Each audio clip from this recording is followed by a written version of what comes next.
Welcome to Practice Builder Live session today.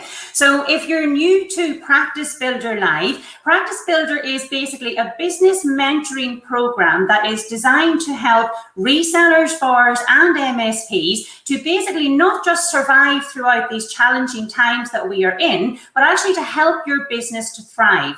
The program is also designed to help you to accelerate the percentage of recurring revenue into your business and also to help you to drive more predictable and more profitable growth. Today's program is brought to you by Tech Data. So Tech Data are our sponsors for today's program, and they have very kindly funded this program to help all of their partners to grow.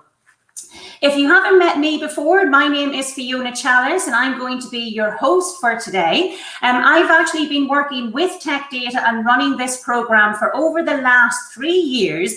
And in that 3-year period, we have been able to help partners to achieve some incredible business results. Let me share with you some of the results that we have got with some of our partners already. So we have Freestyle IT, who joined the program in July, and by January, they had already tripled the percentage of recurring revenue coming into their business. We have Vin from Vem Technology, and Vin has said the program has fundamentally changed the way that he has been running his business. So the program has achieved some really incredible results for its partners. And the reason we've been able to achieve those incredible results is because as part of the program, we give you access to some of the best business experts in our industry. We bring in experts that understand the IT industry, that understand the MSP industry, but more importantly, how to understand how to help you to grow your business. So let me share with you some of the experts that we have joining us on today's show. So first of all, we are going to have Corné Van Rouge, who is going to be joining us at 9:45. Now, Corné is the EMEA lead for the MSSP business with RSA, and he's going to be sharing with you why you should transition your business into the MSSP space. He's going to look at how to identify really good security opportunities, and he's also going to help you to look at the evolution of security platforms. On top of that, he's also going to share with you how to accelerate the recurring revenue into your business, and again, help you to do that by tapping into the managed security services and also showing you how to use that to drive more predictable and profitable growth. The next speaker we have is the lovely Scott Riley. We've actually had Scott Riley as a speaker before on the program, and he has got a phenomenal response from our partners. Now, Scott is a Microsoft 365 expert. He is going to be sharing with you how to position Microsoft 365. He's also going to be sharing how to sell the enterprise voice on Teams. Now, because of the remote working that a lot of partners have had to install for their customers today, Scott is also going to be touching on Microsoft call plans and how you can introduce them to your customers. And he's also going to be touching on, is Microsoft really a good choice for security? And then he'll be finishing on how to wrap the managed security services around your Microsoft 365 opportunities. So if you're currently selling Microsoft and selling cloud, it's a really good session for you to tune into. Our next speaker is the lovely Leanne. So Leanne Hobson is actually the founder of Allinea Partners.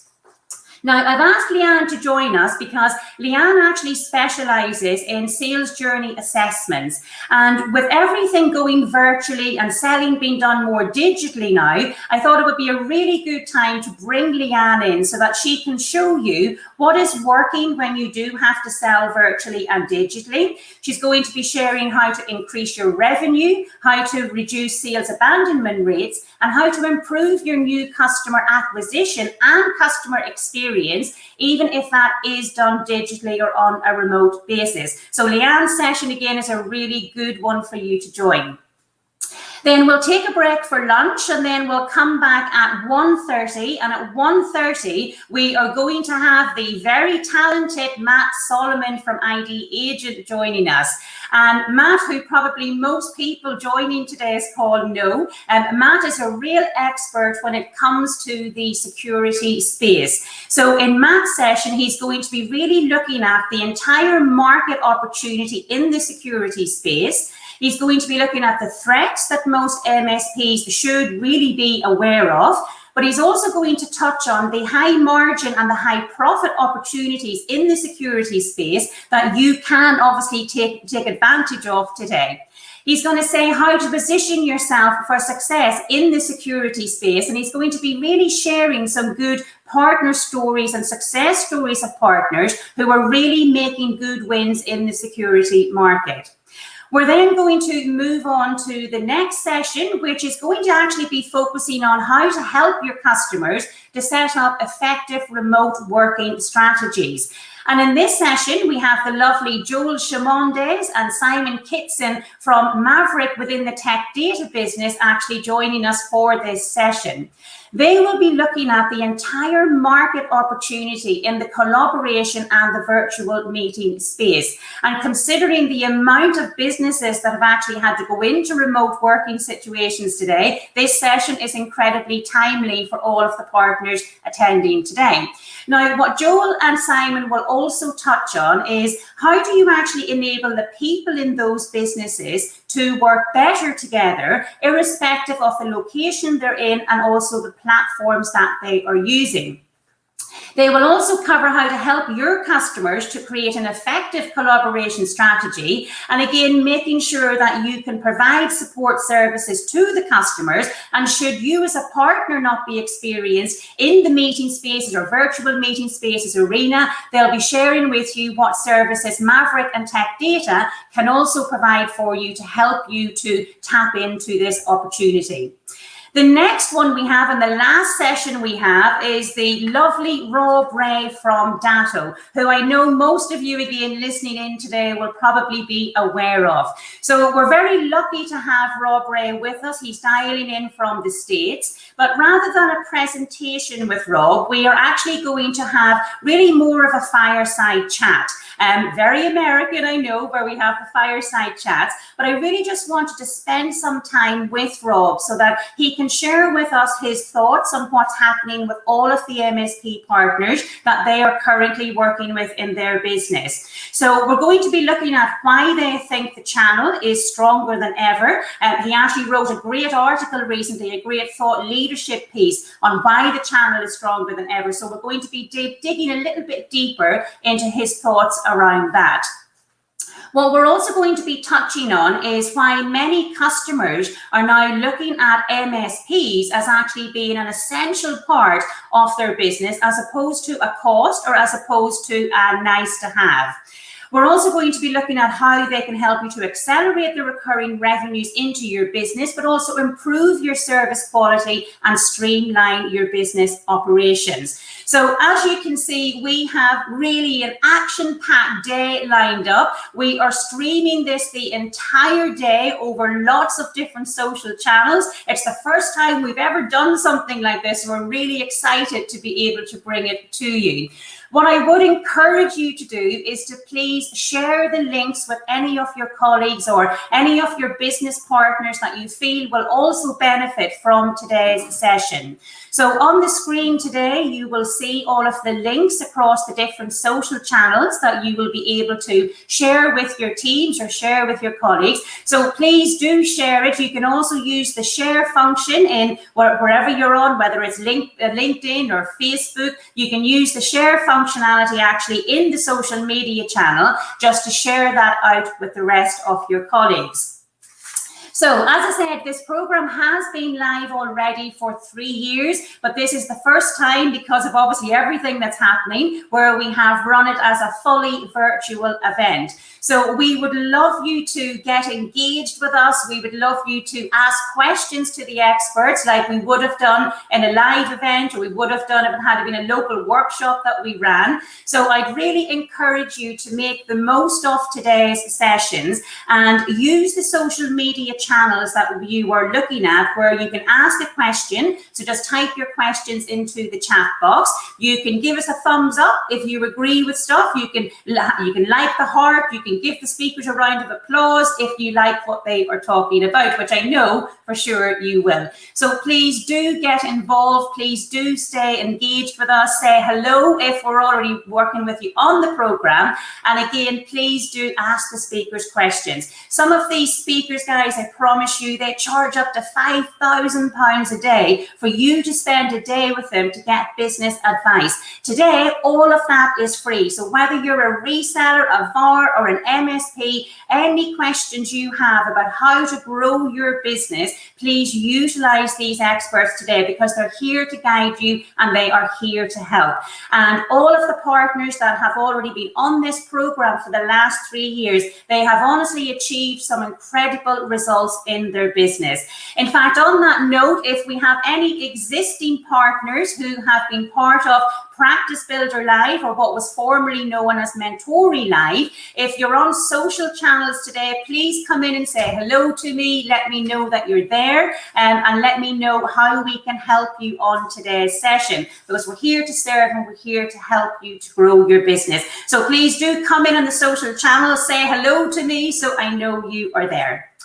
All right, so without further ado, we are ready to bring on our first speaker for the day. Now, our first speaker for the day is going to be Corné Van Rouge. And as I said on the introduction, Corné works with RSA Security, but he specializes in the MSSP business. Now, we see more and more MSPs trying to tap into this security space and really try to differentiate themselves from being just an MSP into an MSSP. So I've invited Corné to come on to the program today to really share with you what is working for the partners that he's working with, but also show you how to identify those security opportunities. We're also going to touch on how you can put add-on services on top of the security opportunities, and then show you how to use that to accelerate the recurring revenue coming into your business. So without further ado, could we please bring in Corné to come and join us?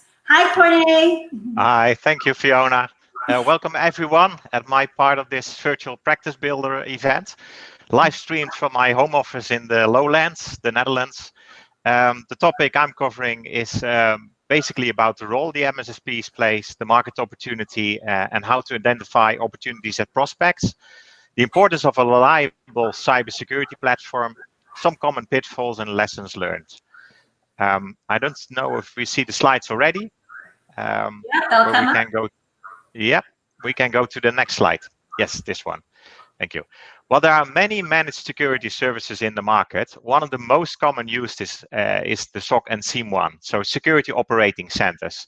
The reason why they are in good demand has to do with the challenges related to that cyber topic.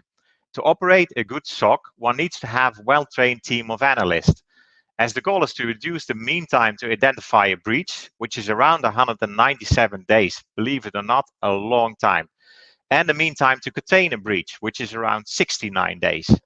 These two together form the amount of days a hacker can be inside and can distract data.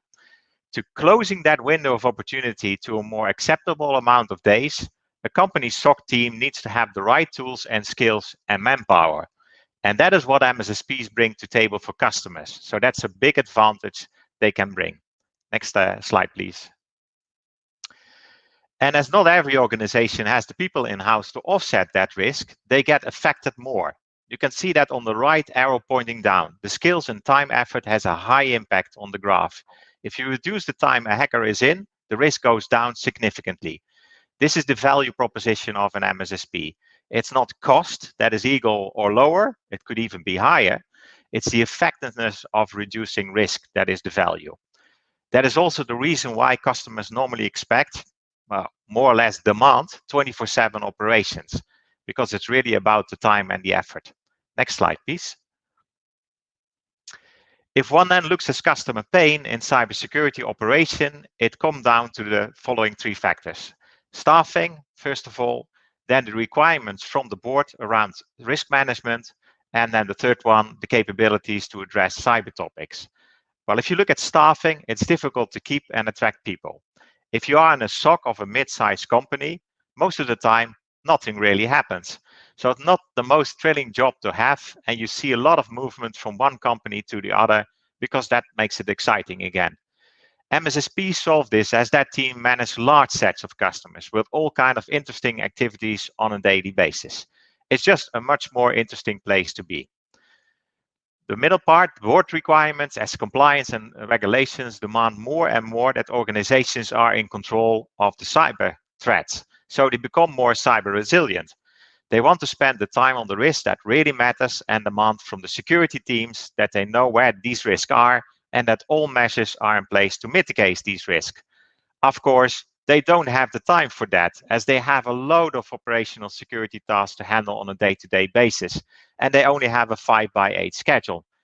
If a lot of these operational cyber monitoring and response tasks are offloaded to the MSSP, the in-house security teams can really concentrate on mitigating the most important security risk and make the business more happy. And the third one to the right, capabilities come really down to tools, skills, and times, which MSSPs offer in the form of security services you can buy when you need them. Think of security assessment, vulnerability assessment, forensics, penetration test, and many more. Things you cannot easily do next to your job as a security person of a department. So it's not strange this field fits so well for MSSPs. Next slide. The staff shortage is really hurting customers. You can see that here.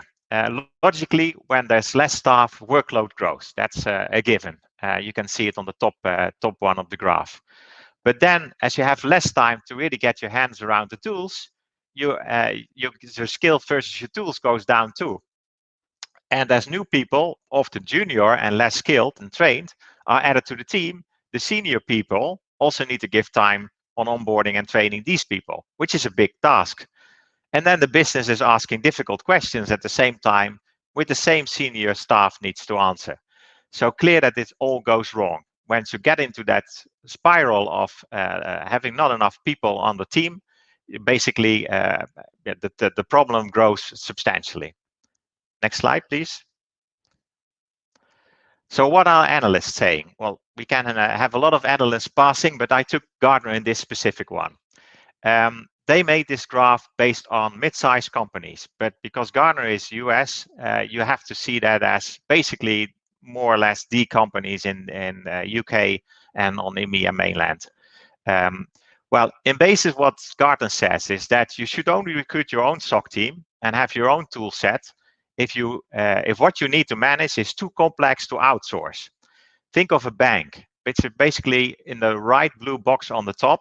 When you really have complex use cases, you have a big risk exposure, then it makes sense to build up your own SOC and to operate and run that 24/7 and have your whole tool set in your own organization.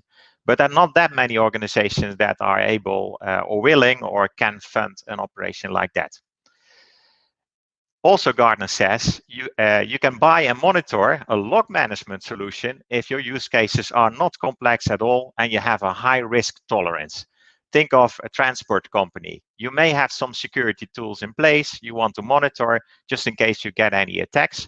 But if these systems are down, you're basically able to still operate and run your organization. So your risk appetite is bigger. This is the dark blue box at the left bottom of the graph. And else, Gartner says, and which is by far the most common situation, as we all know, of companies, because they will not be in that top right corner, please outsource in the form of co-managed SIEM or go for an MSSP. So this is a really, really big part of the business where analysts are saying, please look at MSSPs to fulfill that need and don't do it yourself anymore. Next slide, please. It's therefore not very difficult to qualify if a client is a prospect for an MSSP SOC solution. There are basically 4 questions you can do to uncover that. If one of these questions is no, you already have the usual suspect. So let's go through them. The first one, can our organization attract and keep people for our security operations to protect our vital infrastructure and assets? So basically, can you get new people in, keep them, and keep them part of your security operating center? Well, most organizations will see that they have difficulty there. People leave, and then it takes a couple of months, maybe even half a year, to find somebody else to fulfill that role. Second one, can we staff our security operating team to be on watch all time? Our business should be online. Oh, wait a moment. That's most businesses now 24/7, isn't it? As my organization is in digital transformation and more dependent on being on all the time. That's absolutely right. So if you have an 8x5 staff, this is really an issue. You need to have 3 teams, basically, rolling schedule, and even then you cannot incorporate holidays in a proper way. So big investment, and it's not very nice for the people to work in a shift.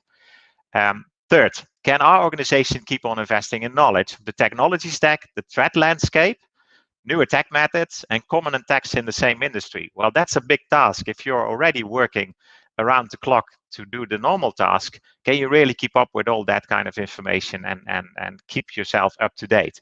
Likely, no.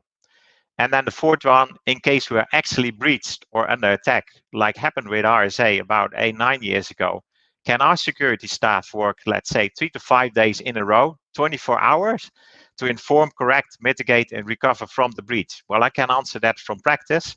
No, you can't, because you will see that that security staff will get a lot of questions from the board, from the salespeople, to inform customers and things like that. And in the meantime, they have to fix the issue that is on hand and find out what exactly happened. And that is a lot to ask from a small team that is normally never under that kind of pressure unless there's a real substantial breach. So if these 4 or any of these 4 answers gets to no, questions is answered in no, then you have a usual suspect for MSSPs. And I think we can more or less guess that that will count for a lot of organizations. Next slide, please. Now we know that this is a big market, there has much demand and value to deliver. It's good to understand how to build such a service. First, if you need to have a cybersecurity platform you can use for all your customers, preferably in the way that the same platform can support a large set of customers. You may be thinking of multi-tenancy in that case, but think of multi-tenant at least. Maybe some part of the solutions or software stack are not fully multi-tenant to support it. So you can use your analyst to manage many customers at the same time if you properly set things up. These are the dark blue gray boxes you see on the slide. They are the domains that deliver the so-called capabilities of your service. Without that, it's tough to scale your service. That platform with the monitoring incident mitigation service is often priced as a service in a multi-year contract on basis of number of systems that are being managed, the amount of events, or anything else that can quantify the size of the activity. And it's built often monthly, creating a nice steady cash flow. But it doesn't stop there. If you have all these tools and these tools are connected to the customer already, then you can more easily than any other cybersecurity company or competitor that comes in, provide add-on services to it. Think of incident response in case there's a breach, post-incident forensics to protect evidence of a breach, advanced cybersecurity services like penetration tests. It's much easier because you know the organization, you already have the tools in place to really provide these services on. And these are the more ad hoc services you can sell. And they're covered or in a monthly subscription. It's more or less like an insurance policy. Think of incident response. It's only activated when it is needed. So when there is a breach, and a company pays a monthly subscription fee for having a team of specialists ready at the MSSPs to respond on an incident. Or they can be bought on demand when needed, but then normally that fee is higher. So you go or for the kind of insurance policy, or you go for a higher fee because the specialist needs to be ready and available when you need them. Next slide, please. It is important that the services are built on a stack of solutions. And more we see platform plays by vendors instead of integrating a set of best-in-class tools. And the reason for that is more to do with the integration challenges. When you have multiple vendor solutions, these vendors develop their own roadmap and they don't look all the time to each other if the connection and the type of work is still properly working. And that means that the DevOps team and the team that really are managing the solution is in constant challenge and seeing if things really still work together. So the advantage of platforms is that they are integrated, and there are a lot already in the market to choose from. What we also saw is a strong consolidation in the market on that part. And the positive part is that you can basically build a platform now to build a capable managed service on. RSA is delivering that, but there are many other vendors also under Tech Data's flag that you can buy for that. Next slide. Looking at the market for MSSPs on SOC SIEM, we can split these in 3 groups, and I specifically do that to really tell you where the opportunity lies, at least as we look at 2-3 years ahead. Yeah. On the left side, prospects having basic security needs, likely driven still by compliance and a need to correlate events over different parameter defense tools and software stacks that they have, which could be like cloud solutions. In that area, there's much competition to expect. Think of Microsoft Sentinel, for instance. But you also have very large MSSPs with basic log-only solutions. So it's a big crowded market where prices are basically under pressure constantly, and new players like Microsoft coming up. On the right side, we have the security-sensitive companies. Here, remember the Gartner graph. They may still do it themselves or want to do it themselves. So that is your biggest competitor, is doing it themselves instead of other companies that are providing a managed service. So it's also a very tough area to position yourself as a managed security service provider. So then hopefully the business is in the middle. Yes, it is. In the middle, the companies that are security conscious, but don't have the people, skills, and maybe not even the tools to properly manage their cyber risk going forward. The specific verticals where we see that playing a bigger role are central government, everything around critical infrastructure, because these companies from EU regulation need to be more cyber resilient. Think of energy companies, utility companies, telco, IT, harbors, airports, rail, all that kind of things that if it slows down or even gets disrupted, it creates big chaos in country. Then you have insurance companies. I'm specifically taking out banks. Banks will be more like in the security sensitive area because they also have hackers that are specifically go for the money. So they need to be more security sensitive in that area. But insurance companies also have a very important role, and there's a lot of personal information in insurance sites. Think of health insurance, where if you can see the details of the bill of a doctor, you can basically find out what kind of health issues that specific individual has. So there's more around. Same thing with pension funds. Also there, you can basically calculate somebody's salary if you know what his pension fee is. Then the fourth one, is top sectors. Top sectors in tech, top sectors in manufacturing, top sectors in healthcare. Basically, the sectors that are ahead of the market. So that means that there's other organizations, other countries that are very interested in the intellectual property or the knowledge that is being gathered within these companies. So they get state sponsored or more or less very well sophisticated attacks coming from other countries and other sectors, trying to find out or finding that information that's going to help these companies or countries progress faster. So that is really something you cannot really ignore. It's growing rapidly. So these 4 sectors I've mentioned, they specifically play a role in that security conscience part. And we see those ones really need to do something and are not able to do it themselves because of basically shortage of staff. Next slide, please.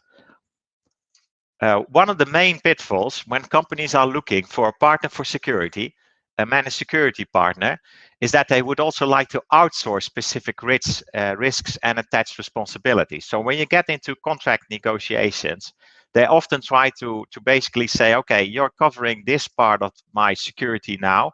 I also want you to take some responsibility if things go wrong, maybe even get a fine, or I can pass certain fines over to you or damage over to you. Well, it's important to push back and not accept things as you cannot really oversee them. And that's a really important thing. Often, the organization itself is the only one that knows what system and processes are vital for them and should not be disrupted. For an outside party, you can only come close if both customer and the MSSP work very close together in bridging that knowledge gap. So the MSSP team is well aware of the criticality of systems, but they will never have the same level of detail and understanding as the security team of the customer has. So it's important to put in contract the role you play based on SLAs. It often comes down to having the right skills and reacting in a timely manner with the right tools that really brings the value of the customer. If the customer understands that, you can put a good contract together. Next slide, please. For most MSSPs at this virtual event, and certainly when they're already following this for a couple of years, this is common stuff. I'm frank to that, but there will be new ones attending this event. So I'm really want to explain this to everybody, maybe repeating some of the earlier lessons you had in earlier sessions. For new ones, this is something that is very important to understand and bring back to your organization. The business model of MSSPs is strongly different than the one of project business. You can see on the left the project approach. Here, just as an example, I take one project per year. Not a very good example for a business, but it makes it easier to put it on the slide. You can see in the first quarter that project cost, the bigger pile of red, basically. Then on top of that, the S of services and the M of maintenance coming in that first quarter. Then the second quarter, the second 3 months, you will see some additional project business, project services business attached. So that's the other S. So basically everything you see there on the red, on the left side, that's the type of revenue will come in the first 2 quarters. What you can see is that then the next quarter in the next year, you will have the recurring maintenance, the yearly maintenance coming back from that project you've done in the previous year. But that's basically it. You may be doing some upgrades, some small services, and that's eventually the kind of cash flow you will get out of that specific customer. Important to see, this is spiky. So if in Q1 next year, you're gonna get a new project with the services and maintenance, it will create another spike, basically. And you need constant growth in these spikes to grow your business. So you need or more projects, or you need bigger projects. If you then look at the right side, which is like the MSSP business, you see a totally different model. You see the onboarding fee, and you see a quarterly recurring revenue stream. When new customers are added, the right one builds up and creates a more predictable cash flow, where the left one, the project one, will stay spiky. That more stable business model is one of the advantages of managed services, and one of the reasons more and more partners are turning into this kind of business. It's just more sustainable as a business. Next slide. So what has RSA to offer on MSSP? First, and this is different from some other vendors, we do not offer MSSPs ourselves. So you cannot really resell something that we have. You really have to build your MSSP on basis of our product. And really depends on the type of project you're using. So we have strong authentication and cloud authentication. So many MSSPs on Secure ID, our strong authentication solution in the market. We have managed services around identity governance. So think of role-based access control kind of services. They are called in the market IDaaS, Identity as a Service. We have managed SOC and SIEM partners. We have managed government risk and compliance as a service partners, and we also have managed fraud action service partners. Think of taking down phishing and farming sites in the world. And we do that with training, support during design and build. We help with the service catalog development. We help with best practices, marketing, sales meet sales, etc., etc. So a lot is around really supporting from a technology and from a business and sales point of view. We also have flexible price/billing models that fit the MSSP market models, because if you have seen in the previous graph, the model is different from a resell or project business model, and as such, our pricing and billing models are also different for the MSSP market. Then we have an MSSP program with specific benefits. You can think of all the specific partner programs you've seen in the market. So we have one specifically for managed service providers. If you want to hear more about this, please ask your tech data representative for more information. Happy to set up a session to go through it in detail. Next slide, please. I want to address scalability as an important aspect to keep an eye on, as it's often at starting MSSP underestimated. They think it's something that they can add on to the solution later on. But when it's done well and from the start, it has really huge benefits. As an example, we had a German MSSPs, in this case on store authentication, that needed to onboard an unprecedented amount of new users on their system on a daily basis. So they went from 50 users a day to 1,000 users a day. And the only thing they really had to change was the onboarding procedure. So the way they manually handled some of the things that they were doing. So with 50, you can do more things manually than with 1,000. Well, the takeaways from that is if you really look at services like that, that you have to design your managed offering in a way with scalability in mind and always aim high for where you want to go. So don't think, well, in 2 or 3 years, likely we need this kind of capacity. Let's design the solution for that. No, do ×3. And likely in your design phase, you figure out a couple of things. You don't even have to build from the start, but at least design from the start. That will help you out when you grow faster or you need to grow faster. Another thing to look at, virtual and cloud deployments are way easier to scale. So if you deploy an Amazon or on Microsoft, you can more easily upscale your environment. If you have your own VMware in a data center, you can also more easily upgrade the environment. But keep that in mind that you may need some additional CPU, memory, and storage, and you may need to order that in time. So scalability of your platform, very important. Then, as an example, that German partner have an all hands on deck policy next to the business as usual policy. So when you go from 50 to 1,000 a day, you can design a new policy on the fly, implement it, but likely it will use a couple of days. So why not do that up front? It may be a policy that is not being used, but if I wouldn't say shit hits the fan, but if shit hits the fan, then at least it's a much faster way of implementing a policy when it's something that is drafted already. And then talk to your customers that you have this contingency as part of your service. That really gives confidence and acts for them as an insurance policy. If you need to do additional things or you have to you be able to heighten the SLA on your service, then you can even price it and sell it as part of the service. So a faster response or a certain scalability of the solution. Next slide, please. Then I have 3 common pitfalls, and most of the pitfalls are for newer and expanding MSSPs. Because we see them very common as a mistake. One of the things is that building everything and then wait and hope customers will like what you have. Well, then you are likely wrong and you have spent all your investment money already upfront. So it's good to have a green dot on the horizon, but start with a good MVP and develop in stages more capabilities while customers enter the platform and give feedback. Raise the price while adding capabilities for new customers, but keep the price, of course, the same for the early adopting customers.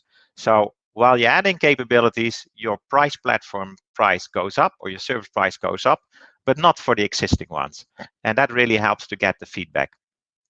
Second, build your sell price on basis of your current cost and margin. Well, then you're likely too expensive from the start. I do understand why organizations do that, because they do not want to have a margin leaker in 1 or 2 first years.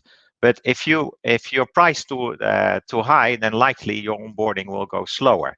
So work out a 3-year plan and spend in station, but define upfront the sell price and works towards it. You will earn back the first lower price customers because they will be very loyal to you and they will stay on the service for many, many years. Next slide, please. Then the third and last, we will grow at a regular pace. So you think you start and then eventually your business will grow at a regular pace. Well, you will be nervous at the start as things look great, but it just don't pick up fast. So what you will see, and that's all these MSSPs develop like that, it's kind of a bullish development. You start slow but confident, but it takes a while before you go into acceleration. And this happens because you getting into that ideal combination of the market that starts to know you, you have enough customers, so you have proof, you have exactly the right capabilities for the market because you're from an MVP already in a more advanced service offering. The value price ratio is spot on because now you have all these capabilities and now your price is more in line with what was expected. And then remember the MRR versus the project business. You don't have these kind of spikes going up, but you're really building up the cash flow. So you will see that it goes like this. So it's really bullish development of the service. And if you get nervous from the start because it all looks great and you thought you did all the things right, well, believe in yourself because it is basically a bullish kind of development. And you will see it going up within 1 or 2 years substantially. And then it becomes a really interesting business model. And the next slide is the question slide. So we can skip it or we can ask questions. Good in my time, I think. Brilliant. Okay. Well, thank you so much, Corner. That was a really insightful session. And I really agree actually with your last slide about how it takes time to build the revenue. One of the things I hear a lot from MSSPs is instead of being in the business of get rich quickly, it's in the business of get rich slowly. Because as you say, the revenue starts and it starts off very, very slow, but it takes time to build. And eventually when it does build, it does give them a much more predictable and profitable business. But it is that get rich slowly scheme that you have to get used to. And it's difficult to initially start to get used to that. Have you found that with partners you've worked with as well? Yes, so certainly the new ones, they all get into this and they all become nervous at the start because they did all the preparation, they built things up, the team is ready, there's a lot of positive vibe, and then that first customer comes in slowly and the second customer comes in slowly. But that's because you have to get in that kind of perfect storm. You have to get things ready. It's like starting a restaurant, basically. Yeah. We see the same thing, new restaurant, everything cooked out, very good menu card and stuff like that. And then it starts with just a few people starting in the restaurant and start talking about it, how great the food is. So you need to get in that kind of storm, and it takes a while before it builds up. Yeah, no, I agree. So I'm going to open up for questions for anybody listening in online today, whether you're on Facebook, YouTube, LinkedIn. First of all, let's give Cornet a big round of applause, if we can, a virtual round of applause. Whoa. Thank you for his session. So a virtual one from me. Thank you. If you have any questions, please do utilize the chat box. We have Cornet for another few moments. So please do ask your questions in the chat box and I will ask on your behalf. So I do have some questions, Cornet, that have already been sent in. So I'm just going to go rapid fire, if that's okay, and give you these questions. Sure. So one of the ones I've had is, what kind of RSA SSPs are they? Are they larger SIs or are they smaller shops, smaller cybersecurity shops? What kind of partners do you actually work with? That's a good question. Well, we see both basically. So we see larger SIs, specifically service providers, that are doing MSSPs. They were already used doing outsourcing, service providing. So for them, it's a quite of a natural way of developing. And then we have the local, what I call local specialists, local champs. And these are basically cybersecurity companies. They are smaller, 20, 30, 40 people big. They are doing the penetration test. They are doing assessments. They are doing all kinds of security related consultancy practices, and then they started to see that it's easier to build it up on basis of a managed service because they needed the tool sets anyway. So you see these two groups, and they hardly ever compete with each other. Companies or choose for the already existing SI and SPs that they are contracting with, and they say, okay, they can also take care of the security part, or they say, well, they're not good enough for that. Let me get to a really specialist. Because it works better with them, they are more agile, whatever reason they have for that, and they end up in the other group. They hardly ever compete with each other. Okay. And what about if you're a new, if you just want to start an MSSP, how long does that journey take from initially deciding that you want to get into it to then working with you guys and being an established MSSP? How long does that take? Yeah, I would love to say that it takes a month, but that will be a lie. it, it takes, well, of course, there's contracting, there's design phase, there's training. So normally it's around 6 to 9 months to really get from the talks till fully operational MSSPs. And then you're doing a great job, because there's really a lot to take into account. You need to get your funding arranged. If that's done up front, it will help speed things up. If not, it takes a little longer. 6 to 9 months to a year, that's basically how long it takes. If you're already an MSSP, it's easier. So adding another kind of solution to it, and you already have the teams, you already know how the models work, you already know how these contracts work, it can go faster. Okay, all right. And kind of in light with what's happened recently, and especially obviously since the lockdown and a lot of businesses were forced to go into remote working, one thing we have noticed is a lot of security gaps have obviously been identified in businesses set up, because when they moved from offices into remote working, they realized they had huge security gaps in their business. So we have a lot of resellers and VARs, a lot of MSPs who are now trying to add on additional services to try and help their customers to close that security gap. What are you seeing as the key additional services that your partners are adding on? Okay, so of course, because these are RSA partners, authentication, strong authentication comes in mind, and we've seen that exploding in our first Q1 because of that. Because normally they have a couple of employees that are remote workers. Think of salespeople, for instance, and now also office personnel that always worked from the office needed to work from home.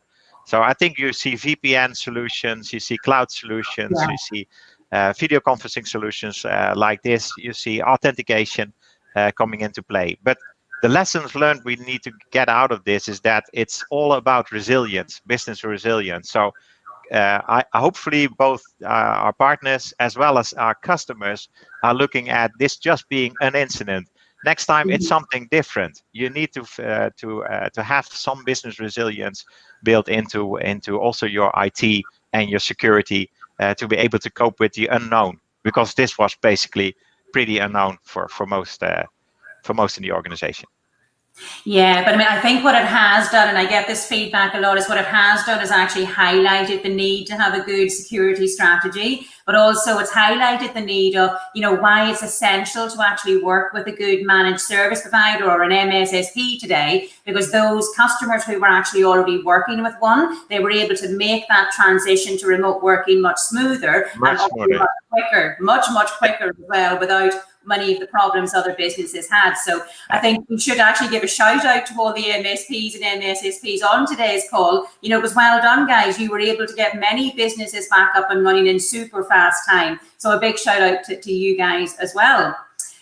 Corné, what about verticals? You touched a little bit there on verticals. Are you seeing any particular verticals that are seeing more growth opportunities in security today? Yeah, that's specifically in critical infrastructure. We see that part getting extra attention, and that is because of partly because of legislation, and partly because they were behind, so they were not resilient enough to really cope with an attack. And if there was an attack, they could be disrupted, and that would have really big impact on people in the country. So this is where you see that there's much more. Of course, you've seen incidents like the drone incidents at the airport in the UK in the past. So that kind of things you need to think of in a way. So yeah, in that area, that vertical, that's going to be a fast grower in the next couple of years. So definitely one to target then. Yeah. Perfect. Okay. So I have another couple of questions here that are coming in from the social channels, Corné. One partner is asking, what is the best way to get skilled up around the RSA tools? Could you tell us that? Well, if you are a partner, you can enroll yourself as a partner. But if you are a partner, there's a lot of online training. So it's almost all training is online nowadays. So if you want to really get skilled around the tools, then one thing is to become a partner, and then you'll start just as a small partner, but you will still have access to all these online training tools that we have in our partner portal. So that's the most easy way. Then getting trial licenses, stuff like that, you can start using the software and find out how it works. So it's all streamlined. We're a long time in business, and it's almost streamlined and electronically and do it yourself nowadays. Well, and of course, you can get support from human people, and hopefully not in quarantine, like me. I can visit, and we have people on the ground, of course, that can visit and give you online, or not online, sorry, give you on-site training or presentations and things like that. If everything goes back to normal, that's definitely also still there. Yeah, fingers crossed. So I have another one that's come in as well, Corne, is how flexible is the MSSP model? So we have a partner saying, can I start with a small footprint, or do I need to have a large commitment to a large number of customers with multi-year contracts? You know, what size do I need to be to get started? Yeah, so okay, that's also a good question. If you, one of the things that we decided is that it didn't make sense to ask big commitments up front, because most of the time, like I said, the MSSPs, when they start, they have an idea, it goes faster. So they commit often to higher numbers than they will actually make in the start, and so they become nervous and feel pressed by the contract. So how we do it is we basically scale up the contract itself when the business grows. And we are very flexible in that. If you are setting up a big MSSPs, we can even do in arrear billing. So then you're billed over your usage one-on-one. So the cost for investing at the start, looking at really software licenses and things like that, that's really low. The investment you will be making is on your staff itself to train themselves, to build the solution for yourself, but it's not on the licensing part that you will have to make a big investment or or sign up a contract with all kind of commitments for the future. It just doesn't work like that. So you can start small, but just put the investment into your people to get them skilled and get them trained up initially. Exactly. Yeah, that's a better investment. Yeah. There's never been a better time actually to do it. I mean, we see lots of partners now, you know, where their staff have been either furloughed or they're working from home. So actually to upskill yourself and retrain yourself, this is actually a really good time to do it. So maybe a good time to get staff trained up on it. Yeah, and that's all online. So you can train for months with the content that we have there. You may fall asleep, but you can train yourself for months. Yeah.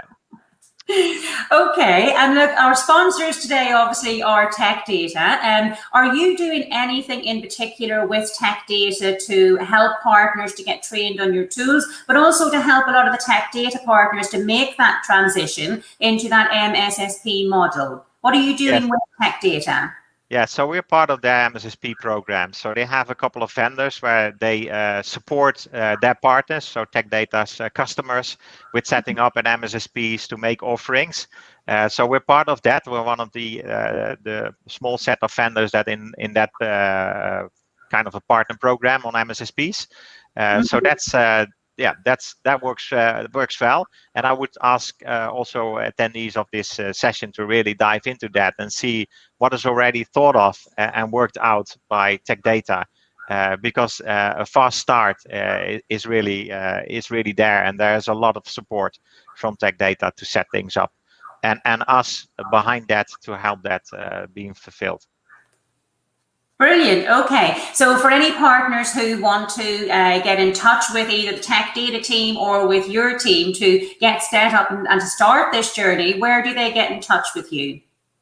Well, normally they always go to your Tech Data representative. So from that, they go to the RSA person within Tech Data, and that's all connected with RSA in EMEA. So basically it follows the normal path. So just start with your Tech Data contact person, and definitely you get in touch with or local people, or you get with EMEA people, depending on what you try to accomplish. Just by business as usual almost. Yeah, perfect. Yep. Okay. All right. Well, look, Corné, you've been a fantastic guest. I'm sure you have added lots of value to all of our partners listening in today. So again, a big round of applause and thumbs up and likes on social if you can, guys, to let us know the session was valuable and you enjoyed it. And again, any questions for Tech Data, any questions for Corné, please do put them into the chat box and like, share and comment so that we can spread this around and we can help as many partners as we can. So Corné, thank you again, and thank you to Tech Data for bringing you on to the show as well. I wish you good luck for the future, and I'm looking forward to having you on the next show.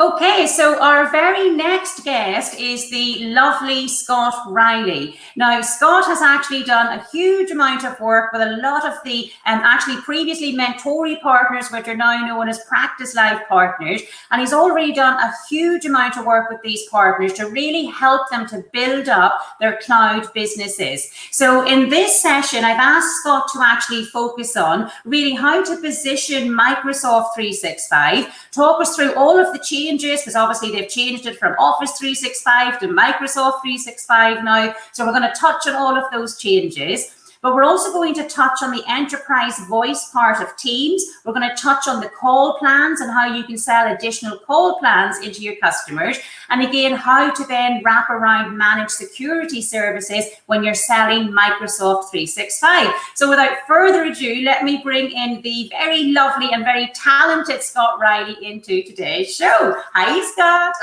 Hey, good morning. Oh, that's a really kind introduction. Thanks, Fiona, and thanks to Tech Data for hosting us today. I'm really looking forward to this session. I think there's a bit of confusion around some of these areas, so hopefully I'll put some good material together that'll help smash through that for us. Brilliant. Now, first of all, I have to comment on your chair. Your chair is brilliant. What is it? So for me, it's a racing car chair, but for everybody who sees this, it's the zebra chair. So I'm just going to embrace it. It's the zebra chair. Oh, well, look, Scott, it's great to have you back on the show. We've had you a couple of times actually now on the Mentory program, and honestly, the partners have had incredible feedback for your sessions in the past, and I'm sure the same is going to happen today. And especially with so many customers now moving over to the cloud as a result of remote working and cloud infrastructure projects now being accelerated and taken off hold, it couldn't be more timely for you to cover this session. So without further ado, I'm going to be quiet and pass over to you. Perfect. Well, thanks, Fiona. And again, thanks everybody for joining in on the session this morning. So I'm going to look at how do we position Microsoft 365 specifically when it comes to security and collaboration. For those of you who don't know me or haven't seen me before, I ran a number of cloud businesses inside the MSP space in the UK. So I'm very familiar not just with the Microsoft technology, but more interestingly for you guys, how do we make money out of that as a managed service? So that's the focus of today. So let's just have a quick look at sort of market space and what's happening. So this, I think, is something that we know, or something that we knew maybe in January, which is, what are CIOs up to? What are your customers up to, and what do they need to do? What are the pressures that are on them?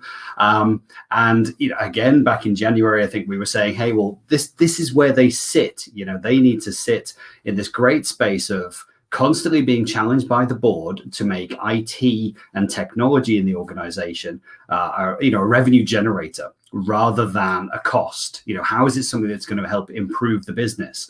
And everybody wants to be like the Uber of accountancy. So how do we do that? And how do we use technology to change, how we work with our customers? How do we transform that interaction? And the CIO sat there going, yeah, that's great, but actually I have a lot of fundamental challenges with our technology stack that need to be addressed first. And these are all around, on-premise IT or legacy applications, desktop estates, just day-to-day IT things that you as service providers can step in and help with. And when we step in and help and take that burden away from the local IT team and the local the CIOs, they get more time to look at how technology could actually help drive their business forward. So I think we're in a great space. And of course, the world has changed in the last few months. And what we're seeing now is that we've got so many people, working from home. People have had to literally just kind of uproot their business, go and work from home. And, data is now being accessed in a different way. I'd like to think that a lot of businesses were ready for remote working, but maybe just not at the scale that we're now seeing. That's the big difference here, is just that everybody has been sent to work from home. And I've worked with partners and businesses now that are seeing the real pressure that's hit on the connectivity, on the VPN services, on the servers that are based on premise, where everybody's working from home and trying to route in to connect to these data systems, and then get their job done, get their work done. And in some cases, they've had to impose kind of schedules for when you can log in between 6 a.m. and 8 a.m. Get in, download some files, get some work done, and disconnect, please, because we need the next tranche of people to connect. And I think, as Fiona mentioned, we in the MSP space, you guys specifically have been amazing at helping those customers transition into this new way of working, helping them alleviate those burdens really, really quickly. And I think what we've all learned is that these IT change programs don't have to take the 6 months, 12 months, 18 months that we all thought. Actually, they can happen an awful lot quicker. Now, my concern when we do things a lot quicker is that we might be taking some security risks. And I think that's probably your customers' concerns as well. So we're going to look at, how can we tackle some of those security challenges with this new way of working that we have. And just some of the other common things that are happening this year, Windows 7 died in January. There are still Windows 7 boxes out there. We know there are lots of them, actually. And your customers still have them, or they've put things off. And again, now they've lost that ability to quite easily go around and do an update because everybody's working remotely. So how can we sort of tackle that challenge? And an interesting point, with Office 2010 that actually goes end of support in October. So that's something that's coming up. That goes end of support. Now, that might not seem like a massive thing, but again, a lot of people are still running Office 2010. The key thing here is that when Office 2010 goes end of life in October, Office 365 will actually essentially flip a switch that says, do you know what? Office 2010 can no longer connect to Office 365.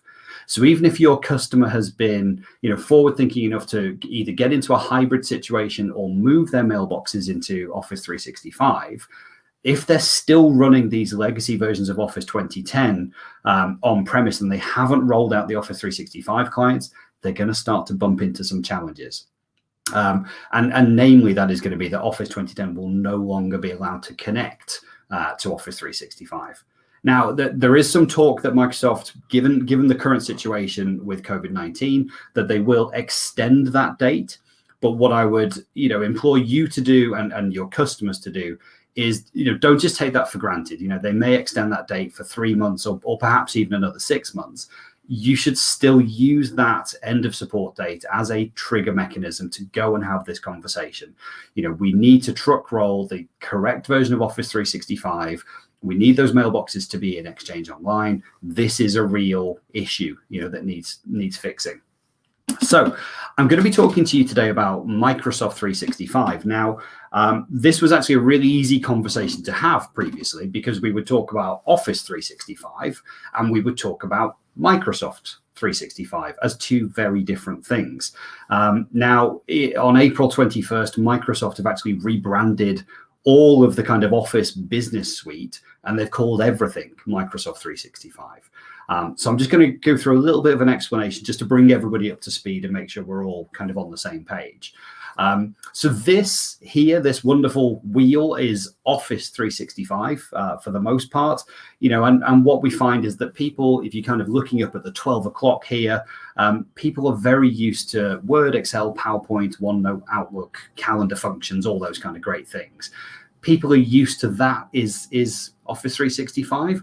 What they don't generally see the value of is everything else around the wheel here. So whether that's, tasks and planner and to-do, a lot of people are very familiar with Microsoft Teams and Skype, of course, but Yammer, SharePoint and OneDrive, we don't seem to drive an awful lot of the value out of those. So there are definitely opportunities for us to keep going back to our customers and saying, hey, you know, how can we help you maximize your investment in Office 365? You know, just this kind of bundle here for an Office 365 package is typically around £9.40 per user per month. If people are just using email with Outlook Online and just using the desktop applications, they're not driving the value out of it. And also neither are you as a partner. You're not driving out the managed service opportunity. If you get them to consume more of this wheel, there's more managed services and more revenue that you can build. So let me just stick to telling you about Office 365 and Microsoft 365. So as was Office 365, Microsoft 365 was a combination of tools. So at the top, those productivity tools from Office 365, that's that whole wheel that we just looked at, everything that's in there. It also brings in Windows 10, and it also brings in security and management tools. And that's the bit that we're really going to spend some time looking at today. Now, I'll be really honest with you, whenever we have a Microsoft 365 conversation with people, we say, hey, it's got Office, it's got Windows, and it's got the security tools. Most of the time, the feedback is, I've already got Windows. Okay, that's fine. That's absolutely fine. You know, new devices come with Windows, either, you know, Pro or Enterprise, they'll come with an OEM license. That's absolutely fine. What we don't want to do is use Windows 10 as the value proposition, if you like, in this conversation. When we're moving people from Office 365 to Microsoft 365, the value really is in the security and the management tools that we get that help them control their business data, access, you know, to their corporate data, whether it's on, you know, corporate or personal owned devices, and actually controlling the Windows 10 estate. So don't worry too much if your customers coming back and saying, well, I already have Windows, I'm not interested in this uplift because it contains Windows. The value that I'll show you in the security tools is more than worth the uplift in the license price that we see here. And then you get the opportunity to build your managed service revenue on top of that. So let's just tackle the renaming that's happened in April. So on April 21st, they formally announced that all of the names inside the business suite, so those are the items on the left-hand side of the screen, they are becoming Microsoft 365 Business instead of Office 365 Business. So that you can see that Business Essentials becomes Microsoft 365 Business Basic. The most common confusion that we're going to see is that we used to talk to people about Office 365 Business Premium, right there in the middle, and Microsoft 365 Business. Those two things were the items that we would talk to customers about. One of them was your productivity applications. The other, as we've just shown, was productivity, enterprise mobility, and Windows 10. Now, these have all become Microsoft 365. So Microsoft 365 Business Standard is what used to be the old Business Premium SKU. And now Microsoft 365 Business has become Microsoft 365 Business Premium. So you really want to get your heads around this and what the naming means, because there's going to be an awful lot of confusion when you talk to customers, when customers send you an email and a request and they're saying, hey, can I get some more Business Premium licenses? Oh, okay, did you mean Office 365 Business Premium, which is now called Business Standard, or did you mean Microsoft 365 Business Premium? So we're going to want to be very careful around that conversation and just making sure that, you know, using the new terms will be the easiest way for you to get it into your mindset and then to have a consistent conversation with your customers. So the reality is nothing's actually changed in terms of the functionality. It's just a renaming. So again, for the purposes of today, I'm going to talk to you about Microsoft 365 Business Premium, as it's now called. This is where we get all those applications, Windows, and security. So in the short time that I have with you today, this is where I really want to hone in on, is that security aspect. So when it comes to Microsoft 365 Business Premium, who is our target customer? Well, Microsoft would point at this for you. This is their slide, so I won't take any, I was going to say credit for it is the right term.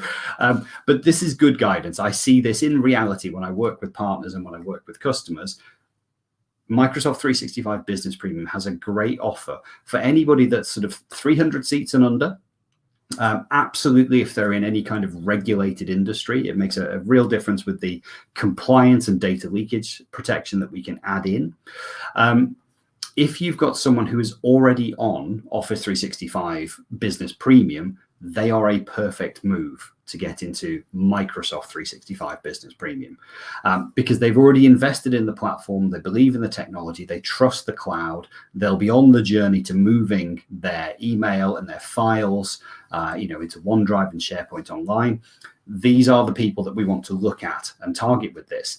Now, the interesting thing that you might find is that you'll find some SMB customers in this 300 seats and under, you'll find that they actually have Office 365 Enterprise E3. And that'll be because if you spot some of these customers who are using Citrix or a thin client environment, they've gone and bought Office 365 Enterprise E3 because it included those rights to use inside a thin client, remote desktop environment. Now, that means that those guys are actually spending £17.60 per user per month on those licenses. You can come at them and say, hey, actually, I could bring you to Microsoft 365 Business Premium. I can lower your license cost and I can increase the value that you get. Because what we're going to do is take away Office 365 Enterprise E3. We're going to give them Microsoft 365 Business Premium. That's going to save them about £2 per user per month. But it's also going to give them the Enterprise Mobility and Security and the Windows 10 licensing. Now, that's really interesting for them because they get more value, but for you as the partner, because once again, you can step in and say, hey, not only how do we help you drive the value out of the Office suite, but how do we now help you with your security? And again, bearing in mind where we are today with everybody sort of working from home and working remotely, bringing their laptops into the office on a regular basis so they can connect to the update server, the policy server, the local Active Directory, identity management server, that's not happening. So what we want is a good solid solution in the cloud inside Office 365 that brings those sort of corporate security and compliance controls and applies them in this remote world that we're working in. So these are sort of good customers to aim at. Also, anybody, of course, who's on a legacy version of Windows 7 or Office 2010 or 2016, these are great places that you can look for. So normally when I would talk to people about moving their business to Microsoft 365, so this is the conversation that you would have with the client. We talk about the basics around email and identity. Email and identity is that secure foundation, right, of Office 365. We need to get that in.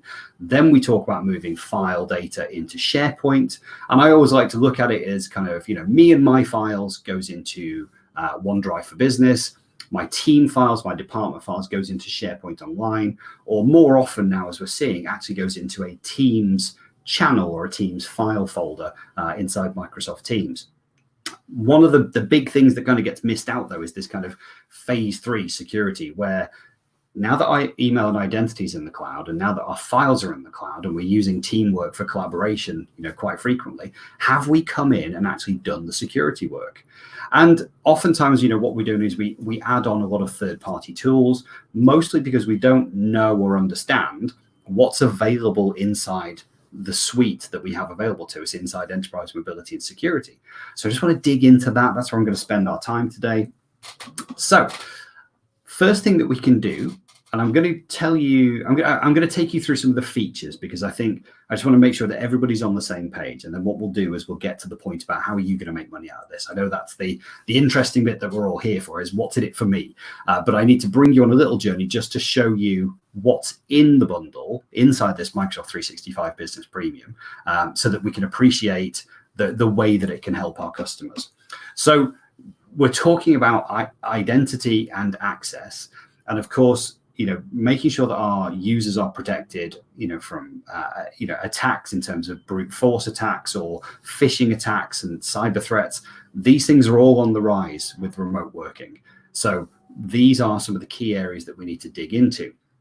So secure access is really just about identity. It's about usernames and passwords and multi-factor authentication. So if we're using, simple usernames and passwords we need to make sure now that we're starting to roll out multi-factor authentication.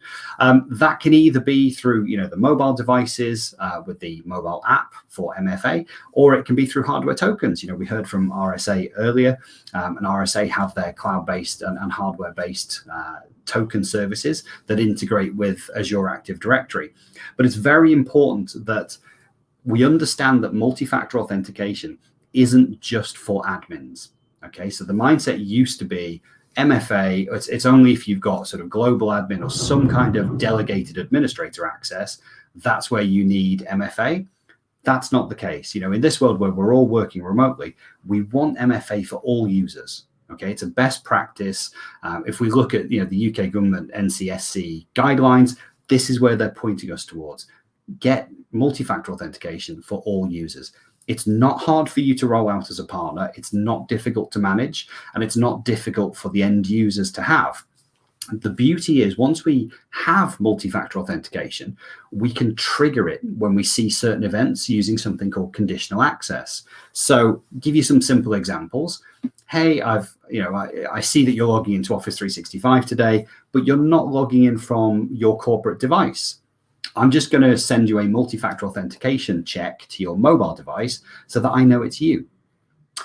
Hey, I see that you're logging into Office 365 today, but you're not in the country that I normally expect you to be in. So I'm just going to send you a multi-factor authentication check to make sure that is you.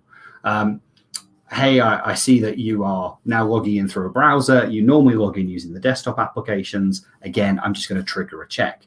So that conditional access, that intelligence, lets us really kind of cut down and mitigate against security and cyber threats where, usernames and passwords get compromised quite easily, whether that's through phishing attacks or social engineering or just reuse of passwords.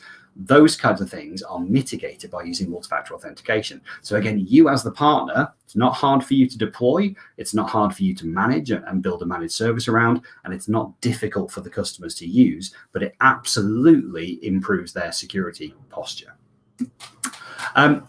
Cyber threats with advanced threat protection is a real simple one. Okay, so what we're doing is we're preventing against phishing attacks, unsafe attachments, and we're basically stopping people from making simple mistakes. And we're using the intelligence that's in the platform to just protect the users. A lot of times we spend a lot of effort telling people, look out for unsafe links. If you don't recognize where this thing came from, maybe you shouldn't click the link in that email. If you're not sure, don't click it. And that takes us so far. We have to keep training the users that way to make sure they don't click on these unsafe links. But the attacks are getting more and more sophisticated, and the social engineering that goes around these phishing attacks gets more and more sophisticated all the time. The good thing is, with the advanced threat protection that's built into the platform here, what we'll see is that, if things are spoofing and pretending to be the CEO, asking for that payment to be made quickly, those kind of things get picked up. If it really does look like an email from your bank asking you to go and reset your passwords, or Amazon was one of the most recent ones that I saw. I know actually, no, COVID-19 support from the UK government was the most recent phishing attack I saw. All really, really looked exactly like you might expect an email from HMRC to be, but then the link that they click through to, completely not safe.